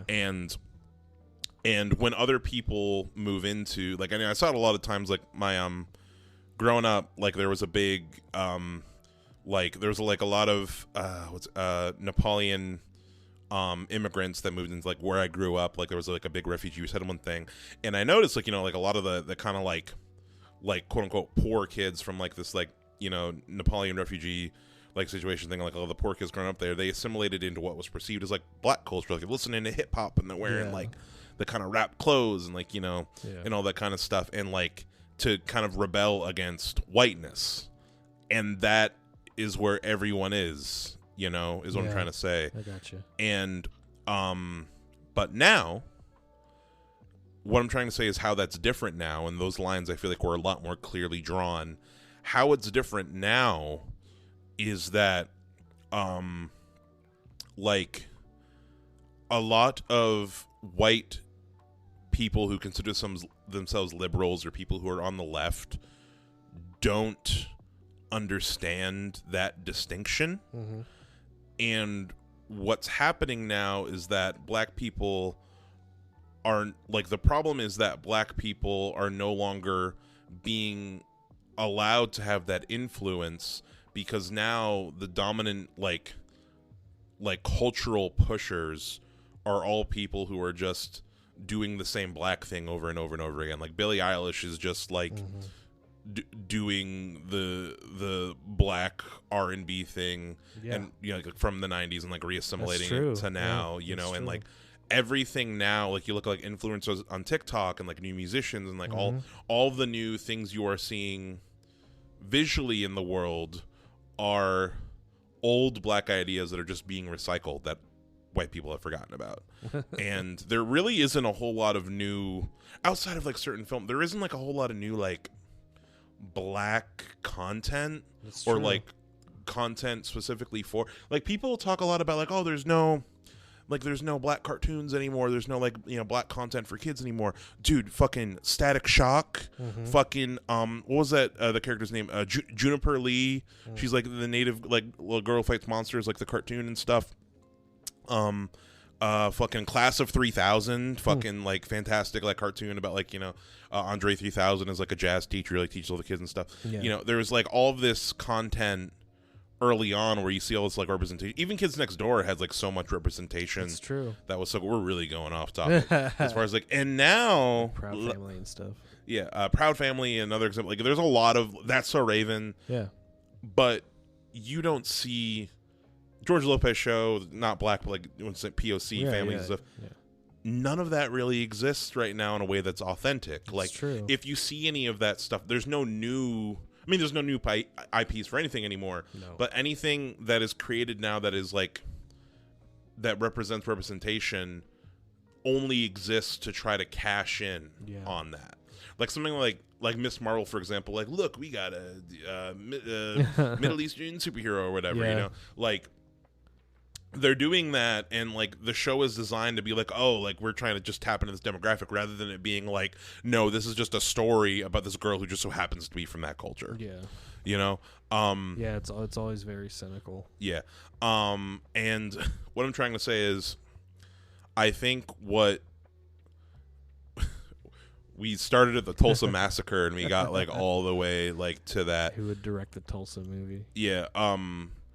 As far what I'm trying to say is, and I think I've got some like better. I think I've got a really good thing of like what I want to see of that. Okay. Here's what Tulsa should be. Okay. A 5-part or 4-part miniseries on HBO, made by the production team of Atlanta. Okay. Because if you want to talk about like what is. Who I think gets that idea, it's Donald fucking Glover. That's true. And it's the team behind Atlanta. Have you seen Atlanta? I've seen a couple episodes. I think Atlanta perfectly encapsulates the feeling of that absorption, of that like assimilation feeling of like black erasure, and like there are 2 episodes in Atlanta that come to mind that I really think about a lot. With that idea, like one, there's an episode where Darius, Lakeith Stanfield's character, there's this like white reporter, or like she's like a businesswoman who is like hanging around Paperboy, and they go to like this Nigerian restaurant, and they have this like super authentic Nigerian food, right? And Darius, like, he's Nigerian, and he's talking Nigerian to the staff, and then he's explaining to her like, oh, this food is this, and we use it for this, this, and this, and this, and she's like, oh, that's so amazing, that's so cool, like, oh, I bet I could recreate this using like fucking corn syrup or whatever. Oh my god! And then like at the end of the episode, the restaurant is shut down, or she bought it out. Yeah. And then she's like, oh, we're doing, like, we did a deconstruction, like, instead of using this, and it's just, like, all, like, fucking, it's not authentic anymore. It's, like, just a cheap knockoff version of what the Nigerian food was. And that restaurant is dead, and they got bought out by this woman. Wow. And then the other episode that I think about is that there's in the universe of Atlanta, Justin Bieber is black. Really? Yes. That's funny. And there's basically throughout this whole episode, he's doing like all of this crazy fucking ridiculous shit, and Paperboy is talking about all this shit like, how is he able to get away with all this fucking shit, man? Yeah. Like pissing into buckets and being a fucking dick to everybody and all this stuff. Yeah. Because if the reason why he's able to get away with that shit is because he's white. Yes. In real life, he's white. Yeah. And if Justin, so it's extra funny now. Exactly. Yeah. And if Justin Bieber was black, as the episode draws attention to it, that's funny. Exactly. He's trying to portray, then the public would not like. No, they wouldn't let it fly at all. Put up with that shit. Yeah. And it's just. Oh my God, people wouldn't shut up about him. Yeah. Everyone out there, if you want to understand what I'm talking about, if you were confused by anything I was trying to say, just watch Atlanta, because I feel like it captures that feeling perfectly. I want a 4, and as far as like miniseries. I don't think you. I think it would work better as that than a movie. Yeah. Because I think it would be something that I would want to reach the public consciousness in a lot more of a direct way. Whereas, like, I guess it's something that we could talk about with Killers of the Flower Moon. I mean, I don't know how much of an impact it made, really, in terms of... It definitely, like, opened my eyes to a lot. Yeah, but I just mean in public consciousness. But I feel like... I had no idea any of that happened. Yeah. Or even existed. Yeah. I mean, I feel like movies don't really necessarily do that anymore. No. Movies are getting more and more niche. No. Yeah, exactly. And like I said earlier, people shouldn't learn their history from movies. But that's the only place I ever would have fucking heard about this. Yeah. Because our schools are so hell-bent on keeping us from learning our country's actual history. There's so many people who are very invested in keeping you from having any kind of negative opinion of your country. And that involves teaching you the real history of it. Yeah. So if I rambled too long about that whole thing, I was it's good. It was interesting to get my point across. Yeah. Anyway, 4-part miniseries on HBO. On HBO, the Tulsa, Donald Glover as Mr. Tulsa. I don't know the people Put involved. him in charge. Yeah. God, that'd be a sad show. Yeah, it'd be a sad show. But here, the important thing: I need it to be weird. Okay. I need it to be surreal and unsettling as fuck. Yeah, absolutely. I need it to be uncomfortable. Because I mean, honestly, just showing it as it happened would be surreal as fuck. Yeah. Yeah.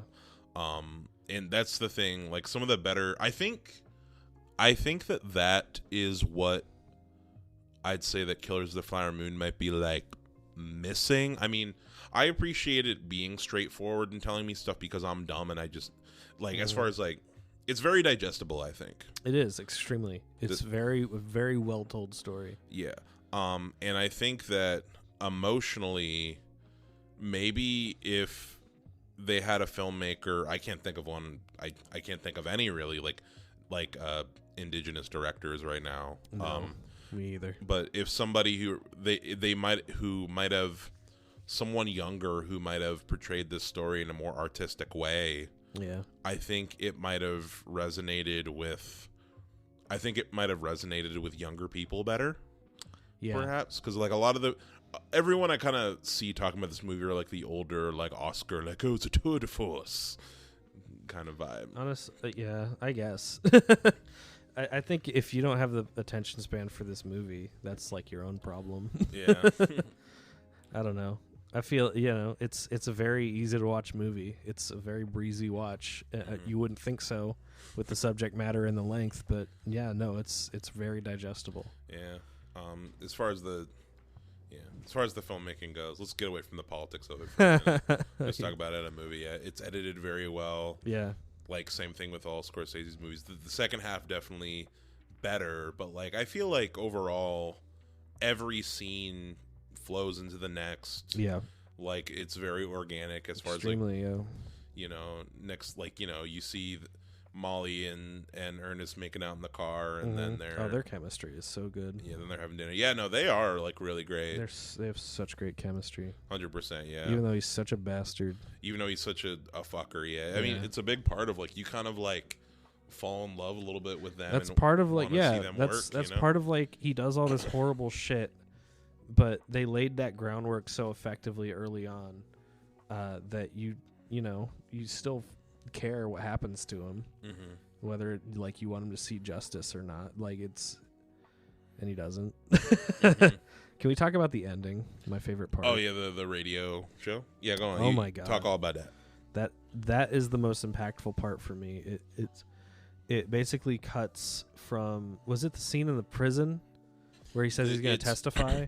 It cuts from the end of his conversation with Molly when he lies to her. Okay, yeah. It's like the moment she gets up from the table, it cuts to that. He lies to her one last time, she gets up and walks out. And then we see a radio play brought to you by Lucky Strike.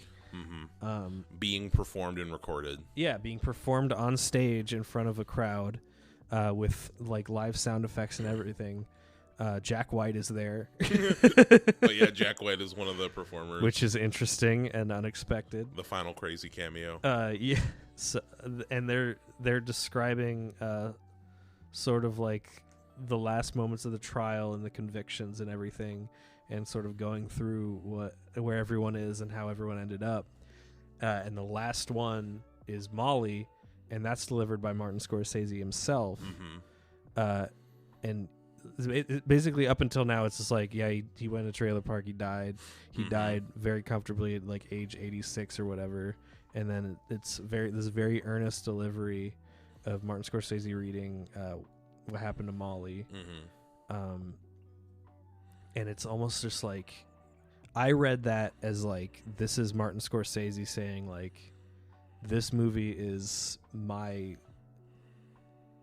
this is me showing my love and respect to you, and me acknowledging the pain that you felt and you went through. 110%. This is me like directly addressing that. It felt very personal. Oh my God. It gave me fucking goosebumps. It gives me goosebumps now to think about. A million times better than just like having still pictures of like the real people. Yeah.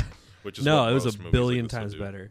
No, because and like the other reason I love this so much, this ending, is that we just hear people talk about these people. We don't see any depiction of them. We don't see photos.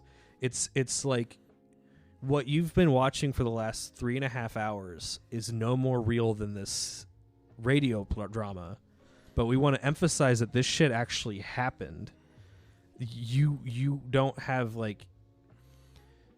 My takeaway was like this radio drama is every bit as genuine as what you saw. Like, you do not have a full grasp of this. You don't know what who these real people were or what they actually went through. You know the details of what happened, but this actually happened, and you should care. It blew me away. Fucking perfect ending. 10 out of 10. No, truly, truly incredible. Yeah, no, like, and even like, I like how it was still able to give you some visual stimulation.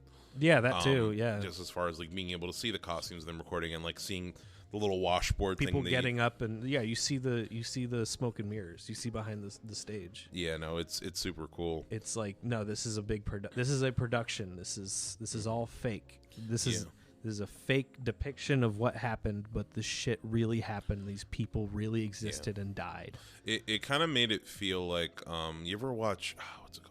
And I think it's like Lifetime documentaries or whatever, where they'll have like the real people talking about what happened, and then it'll have like, this is a recreation with actors. It made the whole movie kind of feel like one big that. Yeah, it did. It felt like that. A lot. Yeah, it felt like these. Exactly. Like, this was a reenactment. These were actors. This is us telling you a story. But we want to emphasize that this happened. 110%. No, it gave me goose. It might be one of my favorite endings of anything I've ever seen. It's so beautiful and perfect. And the fact that he himself is the one up there saying, giving her, and then the last shot is the drum circle. Is that was that an actual ritual? I think so. I didn't see anything about that when I was looking at shit today. It's like a drone going up. With the drum in the center of the frame, and they're playing just this like same beat over and over, and then it very slowly fades to black. It's so perfect. Yeah, it was very cool. Powerful fucking ending. Yeah. The drums remind me. I kind of wanted to circle back to the music. Yeah. I really dug the score in this movie. Yeah. Actually, I thought it was a cool mixture of like, in the giving it like during some of the more actiony bits, like during some of the like when montage kind of stuff. Yeah, some of the crime scenes montage, like there was kind of like just this slide guitar, with like just these kind of cowboy western sounds, and then during some of the more intense moments, like they would have these indigenous drum beats going on, maybe sometimes with the slide, and I thought it was true. I thought it was kind of like a cool because blending. You see these Native Americans, and they're speaking with this accent it is a southern accent, but it's mixed with their native accent. And I think that music encapsulated it very well. Yeah, I said earlier, I don't really like the way Scorsese uses a score a lot of the time. Yeah, it's not necessarily creatively the same. used. It's the same as the Irishman. He just he picks like this song or like this piece of music, and it'll play through like dialogue scenes, and it doesn't really add or detract anything from it. It's just there. Yeah. He's much better at utilizing, like you were saying earlier, what do you call it, jukebox, like using like all the period music I I think was used perfectly. Yeah, absolutely. For sure. Like in Goodfellas, like there's definitely a lot of needle drops. I feel like if you want to talk about who's the king, I feel like Tarantino's the king of needle drops. I think he is great, especially because he uses pieces of scores from other movies. But I think Goodfellas is the best example of needle drops, because it's literally like, I think it's like every like 2 minutes is a new song, especially like toward the end. It's just, the whole movie is like an album. Like it's just song after song after song after song, and it's all just adds so much. Absolutely. I think I also wanted to bring up all the actual Native Americans who are in this movie, especially like in that tribal council scene where the elders are speaking, and this one guy just has this long speech, and I'm just like transfixed. Those are all actual current Osage elders. Yeah, I buy it too. No, they're not actors. Like they're really. I got the impression that they weren't actors. The descendants. They sounded so genuine. That speech, it's like, I was like, is he just talking about like the current state of the tribe, like today? I mean, he's talking like with the passion of it, you know? Yeah, he's speaking like from experience. Is that was one of my favorite parts, listening to them talk. Absolutely. Yeah. No, there's just so much. Yeah. There's so much good representation. Absolutely. I wanted to talk a little bit about something that I found kind of interesting. One of the critics one of the critics that I was listening to was he read the book, because this movie is based off of a 2017 book of the same name. I don't know who the author is. I might try to give it a listen. The book is completely from the perspective of the FBI. Interesting. And they don't really have, the book apparently doesn't really have a whole lot like detailing Molly and Ernest's like relationship necessarily. I wouldn't imagine. And it's kind of pretty much from the FBI and Jesse Plemons' character, Tom White's perspective, and it's like a crime police procedural, like a mystery unfolding. And it's really interesting that Scorsese decided to like turn it on its head and have it be, because this movie's from the perspective of the criminals. Yeah, that's what I was gonna say. Like, you know, it's one thing that we have Scorsese as the director, but he's focused on like specifically the white people who are committing this, because I think that is the best perspective if you want to like capture the full picture, because you see like what they're talking about behind closed doors. They're the ones that know the most about what's going on. Exactly. Yeah. If you had it from, there's also a valid point in if like an indigenous director was filming this movie, they would probably be inclined to have it from the perspective of the Osage. Yes. But I feel like that would be the most... It'd be more of like a mystery drama. It'd be the most limited story-wise, I feel like, just as far as like, because what's happened, like the movie kind of be like, oh, they're dead. Oh, they're dead. Oh, yeah, exactly. Dead. It'd be like, what is going on for the entire movie? Yeah. Things don't really get super resolved. Yeah, exactly. You know, and really it's I feel like you wouldn't get to like, I don't know, you wouldn't get to witness all these moments of evil, I guess. Yeah, exactly. I think it's important to drive home just how like malevolent, and it's an interesting, I think what I was trying to say earlier about De Niro's character is it's this racism with a smile shit.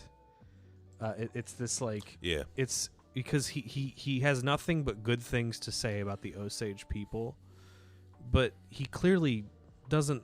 He clearly actually thinks that they are beneath him, and you can, and it's not even like he's trying to hide it. You can hear it in his words when he speaks that he actively thinks that they are, that like, oh, they're just a beautiful people, but their money's gonna run out because they're not competent and they don't know what they're doing with it. I still think it's crazy, and I still think it's crazy that he knew that he learned their language. Yeah. That he like took the time to learn their language. Yeah. Is fucking nuts. No, yeah.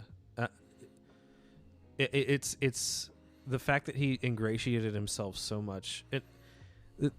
Like I said, I don't even think it was an act. I think it's racism, but he's saying it in a certain way that like, well, I'm your dad and you are the children. Mm-hmm. He's still talking down to all of them. Yeah. But he's doing it with a smile. Yeah, no, it's still this level of manipulation. Yeah. That the dad example is such like a good thing, or I think of it more like maybe like a coach that's manipulating his fucking players. Or his whatever. Character, I think, was the most interesting thing. That man, I think that character is so emblematic of the full issue. Mm-hmm. Because he got out, he got let out of prison for good behavior after killing 60 people, like inadvertently or whatever. And he's just I don't know if I can fully put into words like. I mean, it's just like America was built for him to succeed. Exactly. And like when he sees people succeeding who aren't supposed to, he's like, well, that's not right. Mm-hmm. Well, it's even. Yeah, it is kind of like a thing where he feels like it's just so matter of fact, like, oh no, that's not supposed to be. That's what it is. I'm supposed to have the money. It's that inherent racism where you just think it's a fact of life. Mm-hmm. So to where like you don't even. It's not malevolent in your head. Mm-hmm. It's just you trying to keep the proper order in place. That's just how it is, and that's just so scary. That's what makes him so interesting, because he's fucking scary, this guy, because he's so charming and like pleasant to everybody. Mm-hmm. But he's the villain. He's one of the biggest villains in movie history. Yeah, pretty much. Yeah. Yeah, no, just so evil. Yeah, I'm trying to think more about what to say about that hasn't already been said. I mean, I'm trying to think about my own personal negatives with it. It's hard to find. I pretty much said my only one. Yeah, you're talking about the cinematography. I kind of agree with that's you. not even like, yeah, I understand the decision. Yeah, no, everything's how it's, like I said, I think that some of the, if I would cut anything anywhere, it would be a lot of the stuff in the middle, because a lot of the stuff in the middle is kind of like a series of like, they could have gotten through some of the murders faster, which might be fucked up to say because it's like, yeah, in terms of like you really want to feel the effect of all of them. Felt like it was kind of more the same. Yeah, like going through a lot of things. The stuff with Anna. Yeah. Yeah. Like the specific murders that they delved into. They could have cut out, like they could have cut out. Well, then again, that was kind of essential.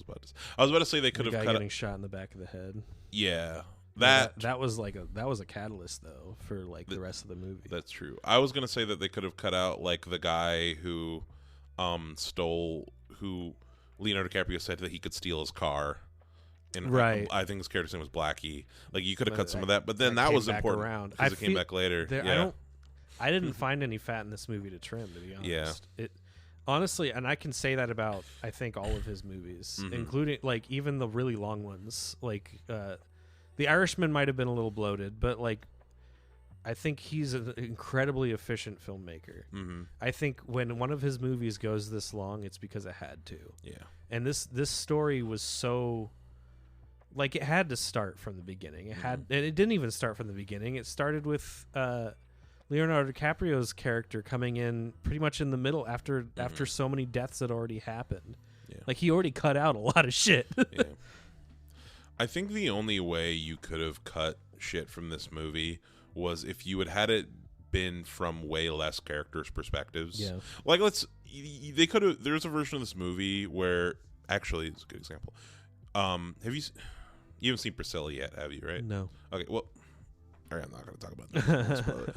But if you had the movie be entirely from Molly's perspective, I feel like there's a way you could have done it. Yeah. Yeah, you would have had to like get rid of like kind of all of like the little meeting scenes between De Niro and DiCaprio, but you could have still made a captivating movie where it's like just kind of a mystery from her POV. Yeah. And like had it really be purely her story. But that's the only way I can think of to make it like a super short Yeah. I don't know. thing. It was really just from like 3 people's perspectives. Yeah. Mostly just 2. Mostly just the 2 of them. Yeah. Kind of fuck it, evil Morty theme. This playlist is getting weird. It is. I heard some some Vsauce music. Yeah, I don't know. It's just lo-fi. Yeah. Movie. The music we are listening to is not the music you folks at home are listening to. You're listening to my beats that I made. We're just listening to like people screaming the playlist. Exactly. It's like death metal shit. Yeah. Not no. even. It's like someone stubbed their toe. Yeah. Do you know what's next for Scorsese? I don't. Yeah. I feel like he deserves a rest. You can just chill now. You spent so long working on this A one. lot of people are saying this is his best movie. Ever? Yes. Mm. I'm not sure about that. I can understand that opinion though. I feel like I haven't seen enough of his filmography to say. I'd say right now, It's honest. I'm finding it really hard to compare this one to the rest of him. Of the Scorsese films you've seen, what are your top 3? Goodfellas. There's number 1. Raging Bull.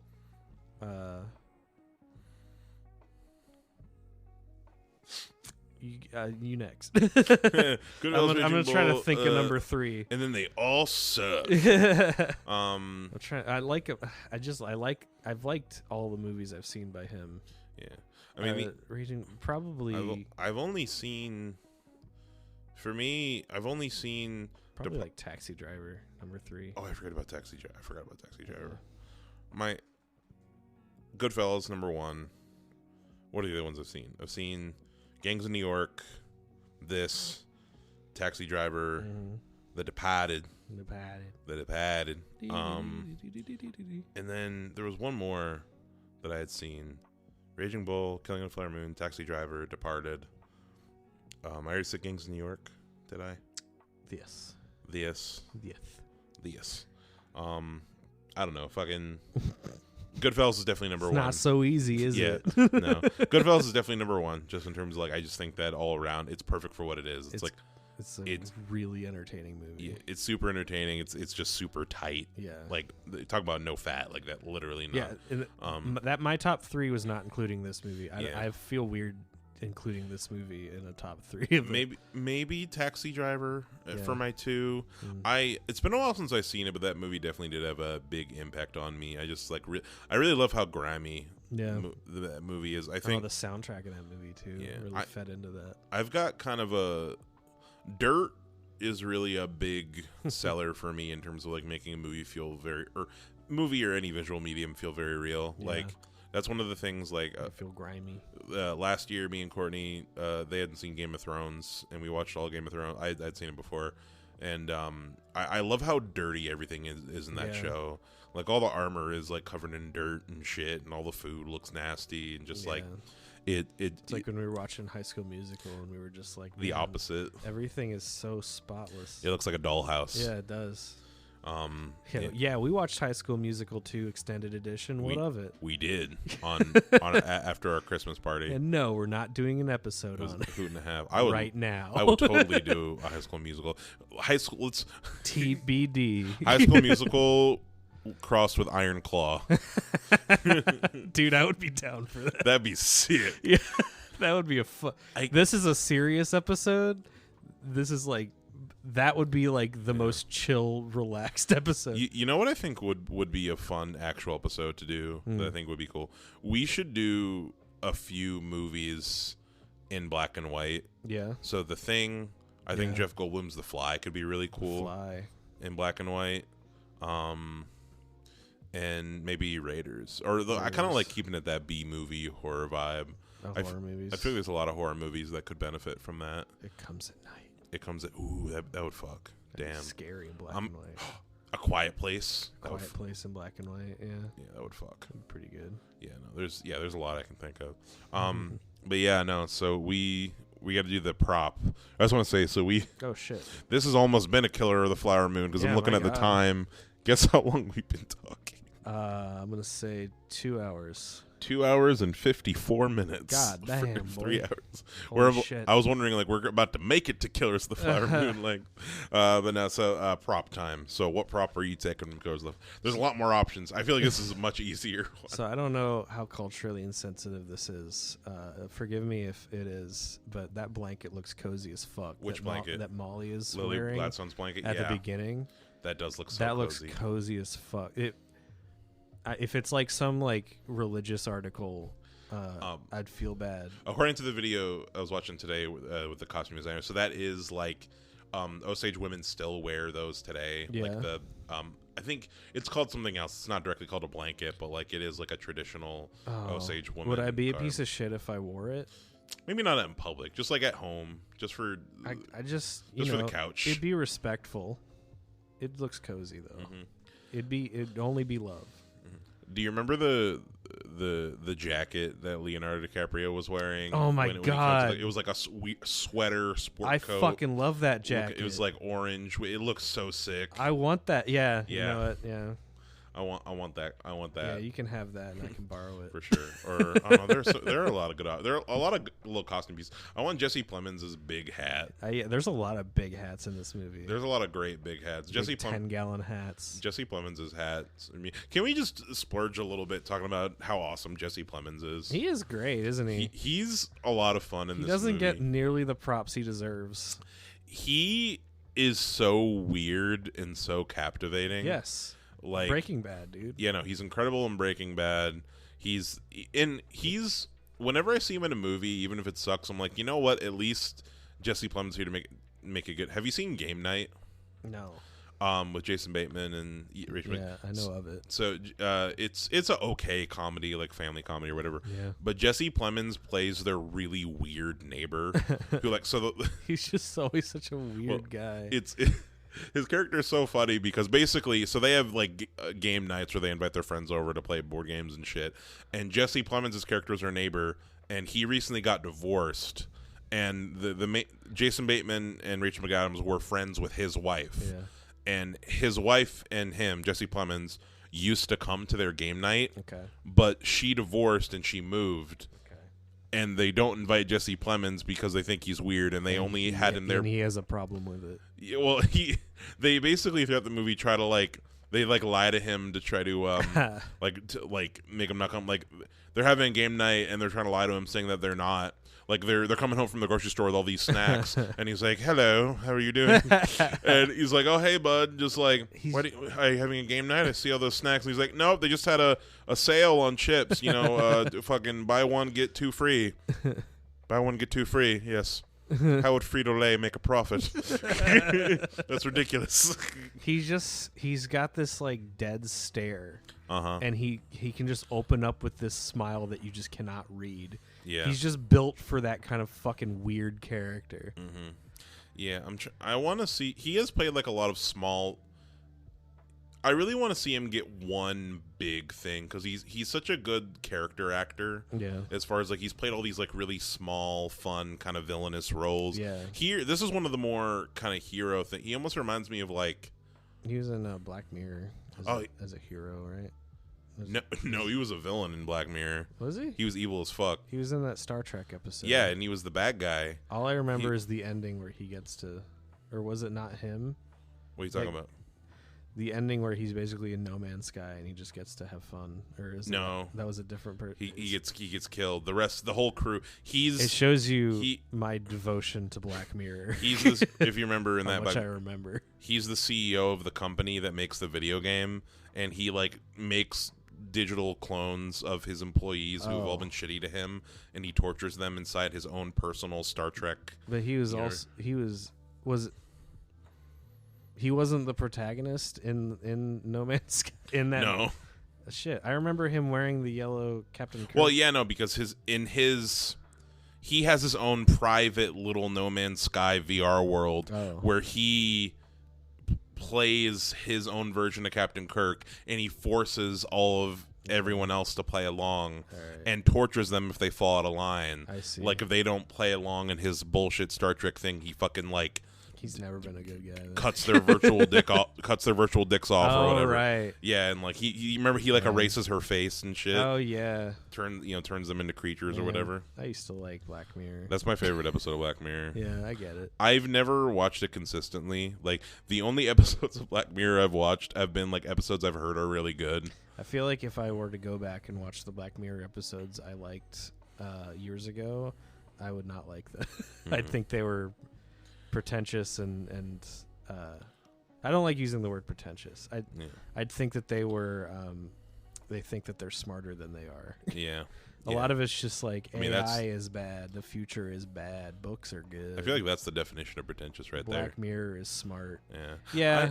Yeah. Well, I think calling art pretentious can be like, oh, you're taking your art seriously. What a joke! Like you don't deserve that. I don't see that as maybe arrogant is the word, because it's thinking you're smart is not so much pretentious, but thinking something is important or valuable when it isn't. I think that's what pretentious means. Yeah. I try not to call art pretentious. Yeah. I mean, I think it's like, because I don't think that's very conducive to people actually making things they care about. Yeah, I'm trying to think of a movie that I think is genuinely I think my point is the moral of Black Mirror half the time is just like technology is bad, Black Mirror is smart. It all comes down to the same boiling point. It's acting like it's saying something, but it really isn't. Yeah. The thing I've always kind of felt a distance about Black Mirror too is that thing of like it always just comes back to the same thing, like technology bad. But I don't know, the best episodes of Black Mirror have been the ones that have felt most like Twilight Zone. Yeah, that's what it should be. This will make a good TikTok sci-fi clip. Twilight Zone, right? Yeah, whereas like okay, so the thing I've always loved about Twilight Zone over something like Black Mirror is that Black Mirror, it always comes to that same point, and at the same time Black Mirror is about shit that could potentially be possible one day. Yeah. Whereas Black Mirror Twilight Zone, for the most part, it's about shit that can't happen. Yes. Like all of a sudden some insane shit happened that doesn't make any sense. And and Twilight Zone also is broad enough to where like it doesn't just stick with sci-fi and aliens. It goes magic too. It goes like I love Twilight Zone. Reality warping. It can be just as creative as it wants. Exactly. And it's the best Twilight Zone episodes are ones that explore aspects of the human condition that you know, like I think my favorite episode of the Twilight Zone is, do you remember the one about the kid who like has like god powers? Yeah. And like he's a shitty kid. Yeah, I fucking love that episode. Yeah. Because like absolute power corrupts, absolutely. You know? But I wanted to say that for me, the most Twilight Zone episode of Black Mirror is the one about the two bros who play the VR fighting game that fuck each other. Yeah, dude, I love that episode. What is the moral of that episode? I don't think it's necessarily I don't think there's a lesson much more than like I like how it explores aspects of gender and identity. Yeah, I think that's the real value that episode has. Yeah, and how like we you know, when we take on like in another world, in like another type of life, maybe like, so those two guys, they have that special connection, they're best friends, you know, they're whatever. If they were raised in a different way, in a different life, if they had been born in a different way, maybe that relationship they have would express itself as a romantic sexual thing, which it does when they're able to be in that different body. And I think it's an interesting comparison to have when you talk about like all the conversations that are happening now with people who are trans and people who identify as non-binary and different genders, and how other, you know, and how people like who, you know, are in relationships like have to perceive their own sexuality and have to kind of like think about their own place in that. And I think that episode is a really cool sci-fi exploration into that.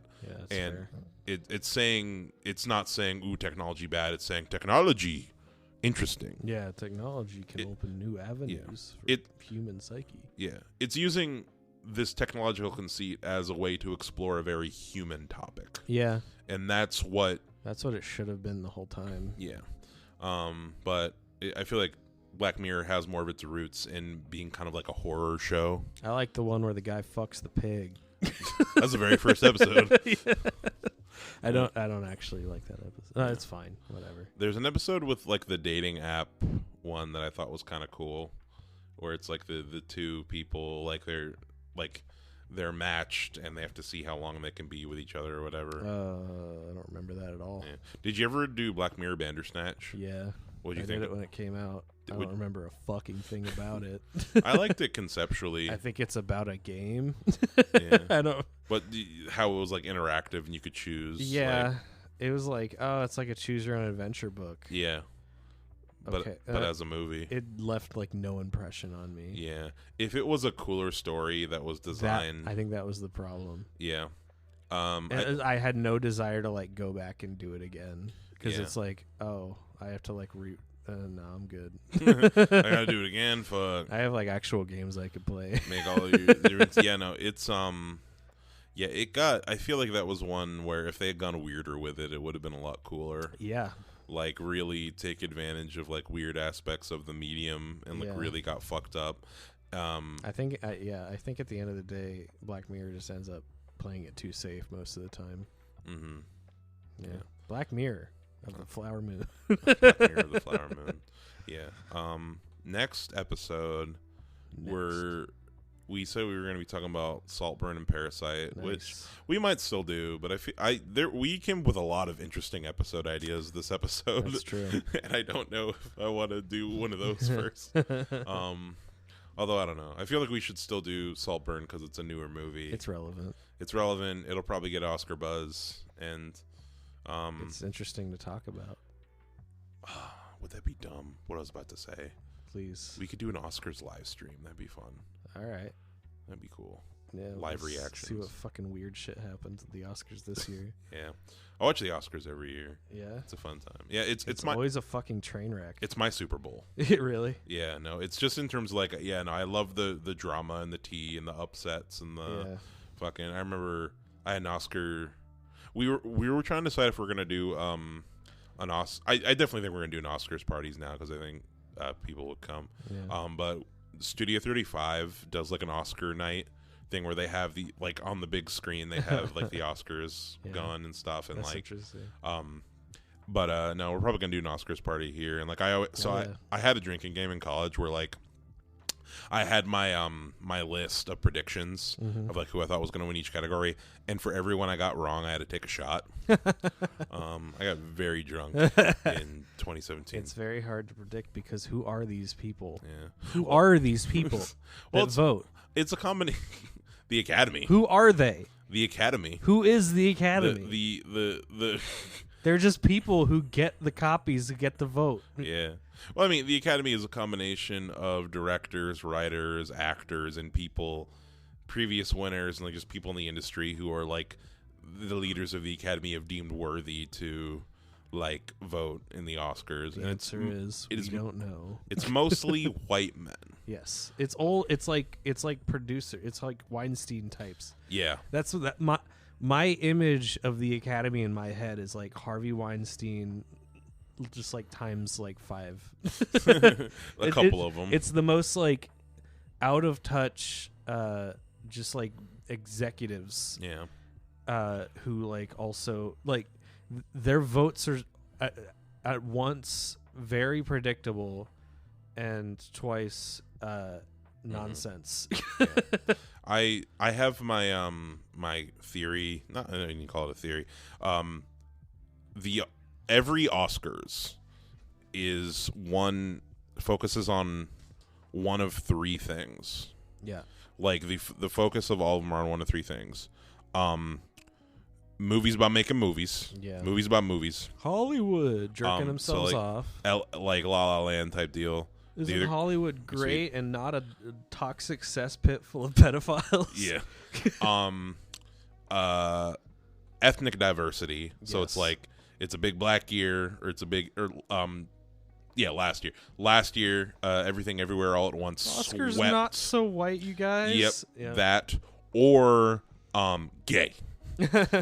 Oscar's not so straight, you guys. Moonlight, The Favorite, etc. And like what is going? Moonlight's great. I forgot Yeah. about Moonlight. Moonlight's fucking fantastic. I want to get that on Blu-ray. I love that movie. I want to find a 4K of that. Yeah. But yeah, no. So like the Oscars always, every Oscars, its primary focus will be on one of those three aspects, Yeah. and I think this year, I feel like this year is gonna be a. Last year was a representation year. This year it's definitely gonna be more like, when I say movies about making or representation wise, it's gonna be a movies making. I think the Oscars this year is gonna be Barbieheimer Part 2. Yeah. As far as like every Barbie and Oppenheimer are gonna be They're gonna nominated make for everything. Stupid out of touch jokes about it, and they're gonna. Yep. Yeah. They're gonna try to recapture that heat for sure. Ugh. I think it's gonna be the thing. Oh, it's so embarrassing every year. Yeah. But yeah, no, that about, I think, wraps it up. We're 3 hours and 10 minutes. I am dividing this into 2 episodes. I'm saying this right now. I hope some psychopath didn't listen to 3 hours. Of Yeah. No, like I'm just gonna cut it in half. You were listening to the end of episode 12. If you did listen to this, you're not a psychopath, and I love you. Yeah. I'm probably, I don't even know where I'm gonna cut it, because Yeah, I don't know. Because we definitely talked about Killers of the Flower Moon mostly. A lot longer. Yeah. I don't know. We talked about Raging Bull for a while. We talked about Raging Bull for a good time. Yeah, and there was like I think there was a bit of a tangent. Yeah. There was a long tangent at the end talking about black and white movies. Yeah. I do think it's kind of cool that, sorry, one last thing on the black and white thing. I think it is cool that they had to invent black and white IMAX film for Oppenheimer. That is neat. Like Christopher Nolan had to like. I like how he shot it on that, and he didn't just make it black and white in post, because they color grade it. Yeah. Why did they do that? Wait a minute. Because crazy. Well, because you're already changing the color of the movie. Well, because like post. shooting on black and white does change. That does look a lot different. It does change shit. It is a different vibe. It does look a lot. You're right. Yeah. There's different things to look out for. Yeah. It's just so pretty. Yeah. I like the way everyone's skin looks. Mm-hmm. I'm excited to do. I think. Damn it! I really want to do the black and white episode. We can just do them right next to each other. We'll be like, this movie is really good, and also is in black and white. Yeah. Just go to your TV settings and turn it down. Turn off the color. Yeah. But yeah, no. So we did the props thing. Yeah. Fun. But we'll probably talk about Saltburn next time we talk. Where you probably hear how tired we are. Yeah. It's 1:08 a.m. Oh my god. So way past midnight, movie gang. Yeah. I was gonna try to work on this tonight, but nope. No. Working on it tomorrow. Yeah. All right. Well, have a nice night, y'all. Next episode's with us probably gonna be Saltburn. Goodbye. I love you. Me and Courtney are gonna talk about Wonka next time, probably. All right. Have a nice night.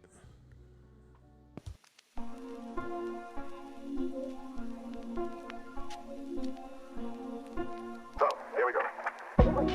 With child expectations and complexes, the police are searching for James Thomas, believed to be the lover of Miss Williams, and her partner in the horrible murder of Walter. Where's everybody? They're not here. They've all gone. Oh, please tell me where they've gone. Please tell me. Sorry, I don't know. How long is it? How could I got in here? 3 tickets to Albany on 6 o'clock train tonight. What do you think?